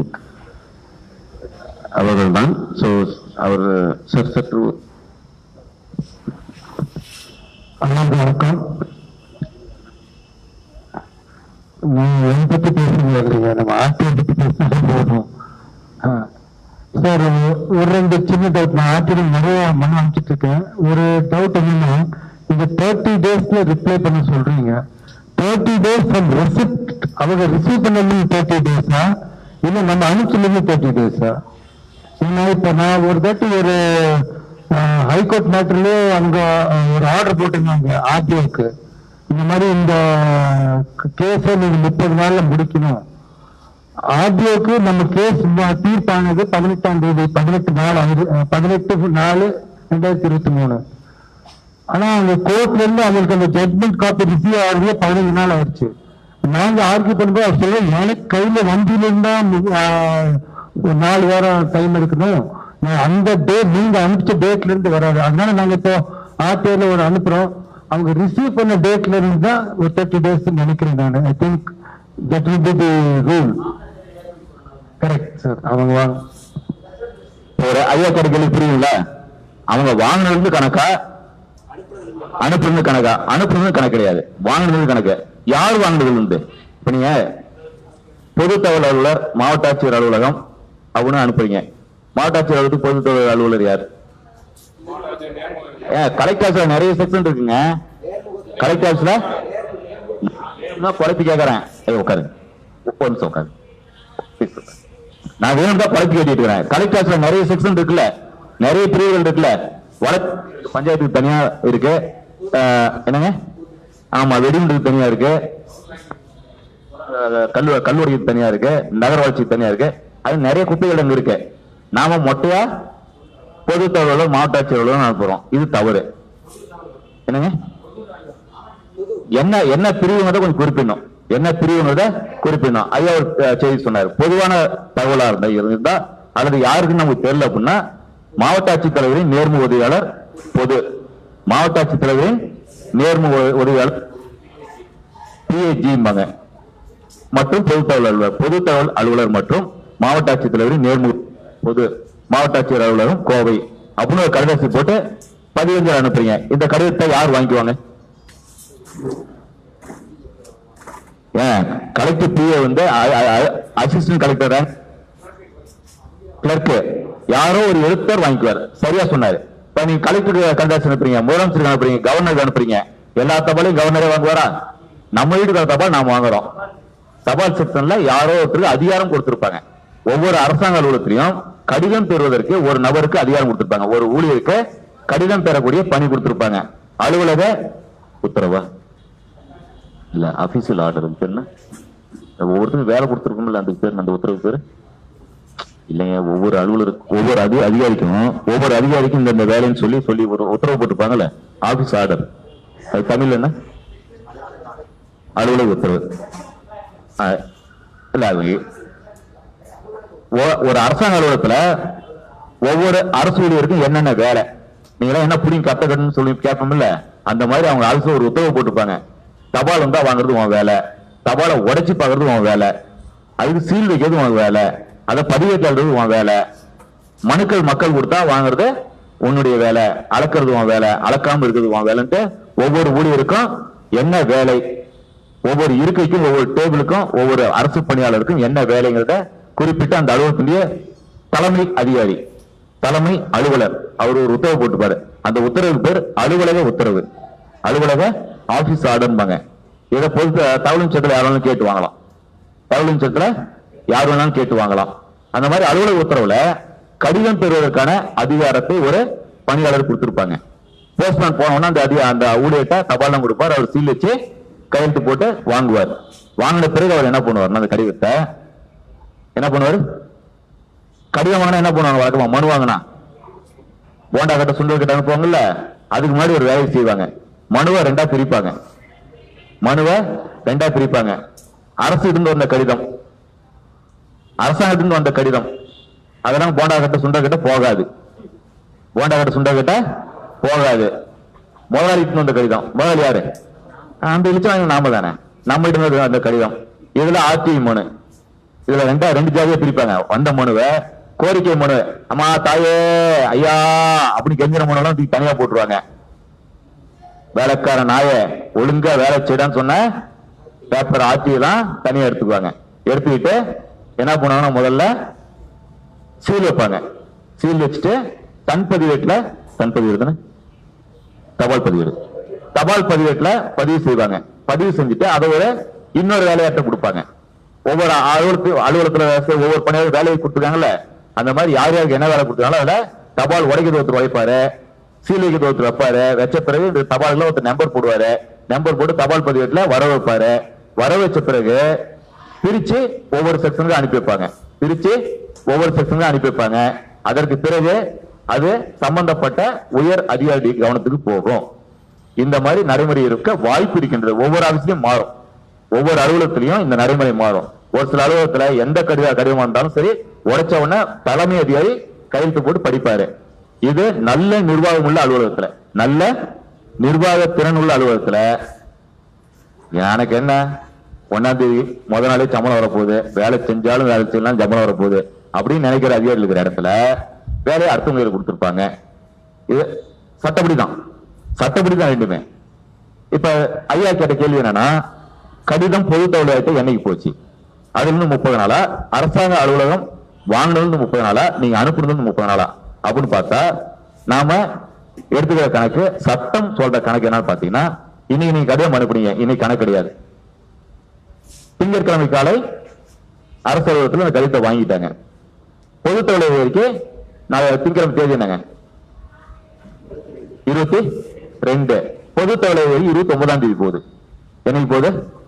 சீல் வச்சு ஒவ்வொரு செக்ஷனா போக மாறி போகணும்ல. ஒருத்தன் சீல் வச்சான், ஒருத்தன் இன்சீல் பண்ணான், ஒருத்தன் தபால் பதிவேட்டில் எழுதுனா, இன்னொருத்தன் செக்ஷன் கிளர்க் கொடுத்தான், செக்ஷன் கிளர்க்கு மறந்துட்டான். அது 29ஆம் தேதி சேருது. 7 நாள் லேட்டா போய் சேருது. இப்ப பொது தலைவர் என்ன சொல்றாருன்னா, என்கிட்ட 29ஆம் தேதி வந்துச்சு, அதுல தான் கணக்குன்னு சொல்றாரு. சட்டப்படி அந்த கணக்கு தவறு, சட்டப்படி அந்த கணக்கு தவறு. அதான் ஐயா கேட்டாரு. நாம எப்ப கணக்கு எடுக்கணும்னா, அரசாங்க ஆபீஸ்ல என்னைக்கு தபால் வாங்கினானோ வாங்கின உடனே கணக்கு ஸ்டார்ட் ஆயிடுது. வாங்கின உடனே கணக்கு ஸ்டார்ட் ஆயிடுது. வாங்கின உடனே அவன் என்ன செய்யணும், இது ஆட்சி மனு, உடனே கொண்டு போய் பொது தலைவர் ஒப்படைக்கணும் அப்படின்னு அவன் ஒப்படைக்கணும். ஒப்படைக்காம இருக்கிறது அவளுடைய நிர்வாக சிக்கல். அவனுக்கு வேலை வாங்க, அவன் அந்த ஆபீஸ்ல சக பணியாளர் வேலை வாங்க தெரியல அப்படின்னா நாம பொறுப்பேற்க தேவையில்லை. நம்ம கணக்கு ஒப்புகை சீட்ல என்னைக்கு தேதி போட்டுருக்காங்க, போஸ்ட்மேன்ட்ட தபால் என்னைக்கு வாங்கினாங்க, போஸ்ட்மேன்ட்ட தபால் என்னைக்கு வாங்கினாங்க, இதை ரெண்டையும் பார்க்கணும். இது ரெண்டையும் தேதி மாறி வந்துச்சுன்னா, இது ரெண்டையும் தேதி மாறி வந்ததுன்னா போஸ்ட்மேன்ட்ட என்னைக்கு வாங்கினா, தபால் என்னைக்கு வாங்கினாங்கன்னா அந்த தேதி. தபால் வாங்கினதுல இருந்து 30 நாள், தபால் வாங்கினதுல இருந்து 30 நாள். எதுக்கு தெரியல இந்த விஷயத்தை இவ்வளவு விளக்கமா சொன்னோம்? சின்ன விஷயம் தானே. இதுக்கு எதுக்கு 10 நிமிஷம் எடுத்து விளக்கமா சொன்னோம்னா, சின்ன சின்ன விஷயங்களை நீங்க சரியா புரிஞ்சுக்கிட்டீங்கன்னா வேலைக்காரன ஒழுங்கா வேலை வாங்க முடியும். முதல்ல முதலாளி கொஞ்சம் திறமை இருந்தாலும் வேலை வாங்க முடியும். வேலை செய்ய தெரிஞ்சாதானே முதலாளியா வேலைக்காரனுக்கு வேலை வைக்க முடியும். அதற்காக இந்த விஷயம் சொன்னோம். ஒவ்வொரு விஷயத்தையும் நீங்க கொஞ்சம் கவனிக்கக்குள்ள கூர்ந்து கவனிச்சீங்கன்னா இதை விட அதிகமாக எங்களுக்கு நீங்க பாடம் எடுப்பீங்க. நன்றி. ஐயா பண்ணுவார். இன்ட்ரோடியூஸ் பண்ணி சொன்னாங்க. என் பேர் ஆக்சுவலி டோனி சிங். ஒரு 60 வருஷமா கோயம்புத்தூர்ல தான் வாழ்ந்துட்டு இருக்கேன். இந்த தமிழ் மண் எனக்கு படிப்பு கொடுத்துருக்கு, அந்தஸ்து கொடுத்துருக்கு, வியாபாரம் கொடுத்துருக்கு. அதனால இந்த உருவம் தான் பஞ்சாப் வழிய, இந்த இதுவும் தமிழ் தான். என்ன பஞ்சாப் தமிழன் தான் கூப்பிடுவாங்க. இங்க ஆம் ஆத்மி பார்ட்டியில இப்போ டிஸ்ட்ரிக்ட் செக்ரட்டரியா இருக்கேன். ஹியூமன் ரைட்ஸ் கமிஷன்ல நான் பிரசிடண்டா இருக்கேன் கோயம்புத்தூருக்கு. நம்ம குருத்வாரா கமிட்டியில செக்ரட்டரி. பாக்கி சோசியல் சர்வீஸ்ல நிறைய ஆக்டிவிட்டிஸ் இன்வால்வ் ஆயிக்கிறேன். இந்த கொரோனா பீரியட்ல பாத்தீங்கன்னா நான் இந்த மாஸ்க் வியாபாரங்கள்லாம் பண்ணிட்டு இருந்தேன். அந்த மாஸ்க் ஒரு 2 லட்சம் மாஸ்க் ஃப்ரீயாவே கொடுத்துருப்பேன். இந்த போலீஸ்க்கு, இந்த ஜிஹெச்சுக்கு ஒரு 10,000 பேருக்கு மத்தியானம் டெய்லி ஆனாலும் ஒரு காருக்குள்ள ஒரு அந்த கொரோனா பீக் பீரியட்ல லாக்டவுன் டைம்ல ஒரு 200-300 பொட்டலம் இந்த தயிர் சாதமா, சாம்பார் சாதமா இந்த எடுத்துட்டு போயிட்டு ஒவ்வொரு இடத்துல உட்காந்துட்டு இருப்பாங்கல்ல ரோட்ல ஃபுட்ல, அவங்களுக்கெல்லாம் ஃபுட்டு கொடுக்கறது. அது கொஞ்சம் இது ஒரு சேவை இல்லை, இது நாங்க பண்ற ஒரு தொழிலுக்கு இதுக்கு ஒரு நன்றி சொல்றது ஜனங்களுக்கு. ஏன்னா நம்மளுக்கு வசதிகளுக்கு பசி தெரியாது. அந்த பசியோட உரிமை யாருக்குமே இல்லாத அவங்களுக்கு தான் தெரியும். அது ஒரு சேவை. சொல்லுவாங்க இந்த சோறு போடுற இது அன்னலட்சுமிம்பாங்க. அந்த மீற பெரிய புண்ணியமான காரியம் எதுவுமே இல்லை.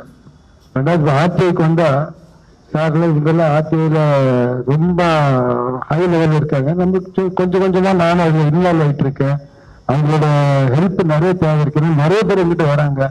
இது ஆர்டிஐல எப்படி இப்ப நிறைய ரூல்ஸ் சொல்லதான் நம்மளுக்கு தெரியுது.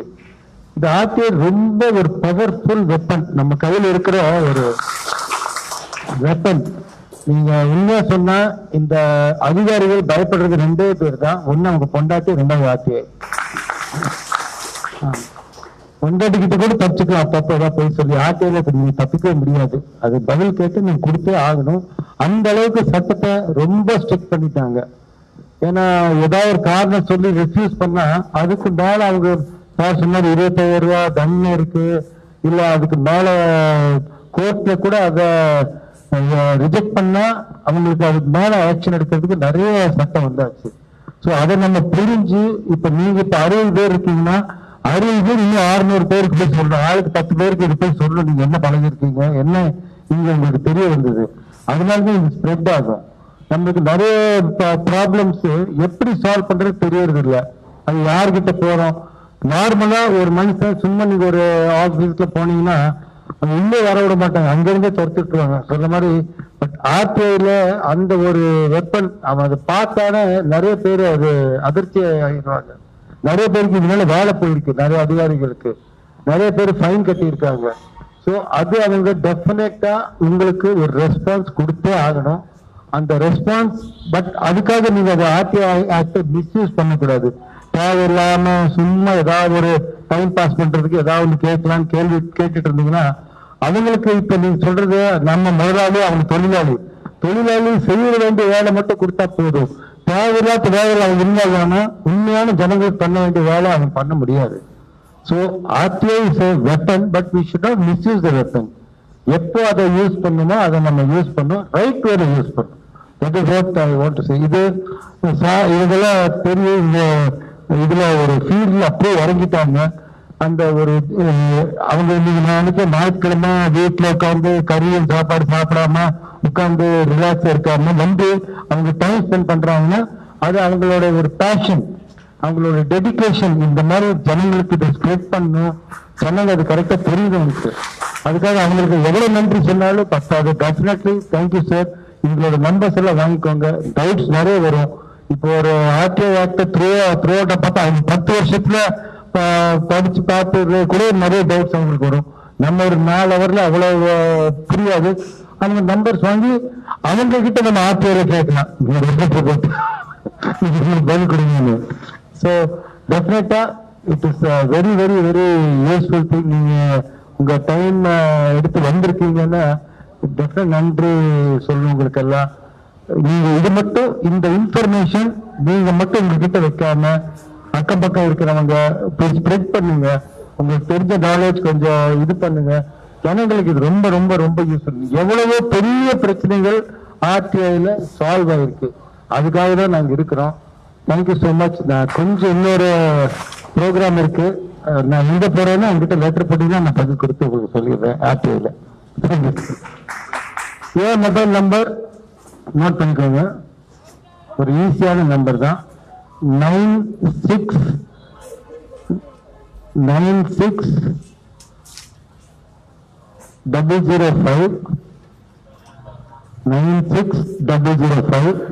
71717 71717.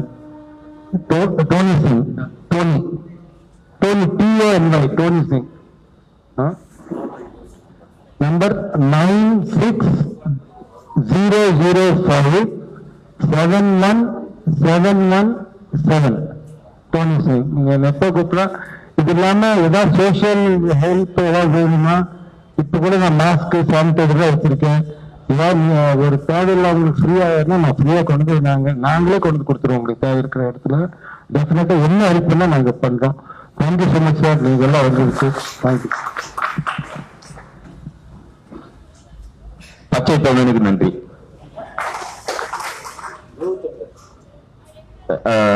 டீ பிரேக் ஒரு 1/4 மணி நேரம், தேநீர் இடைவேளை 1/4 மணி நேரம். தேநீர் இடைவேளைக்கு முன்பாக ஒரு நிமிஷம். ஐயா என்னோட நம்பர் நோட் பண்ணிக்கோங்க. உங்களோட உதவி எந்த உதவி இருந்தாலும்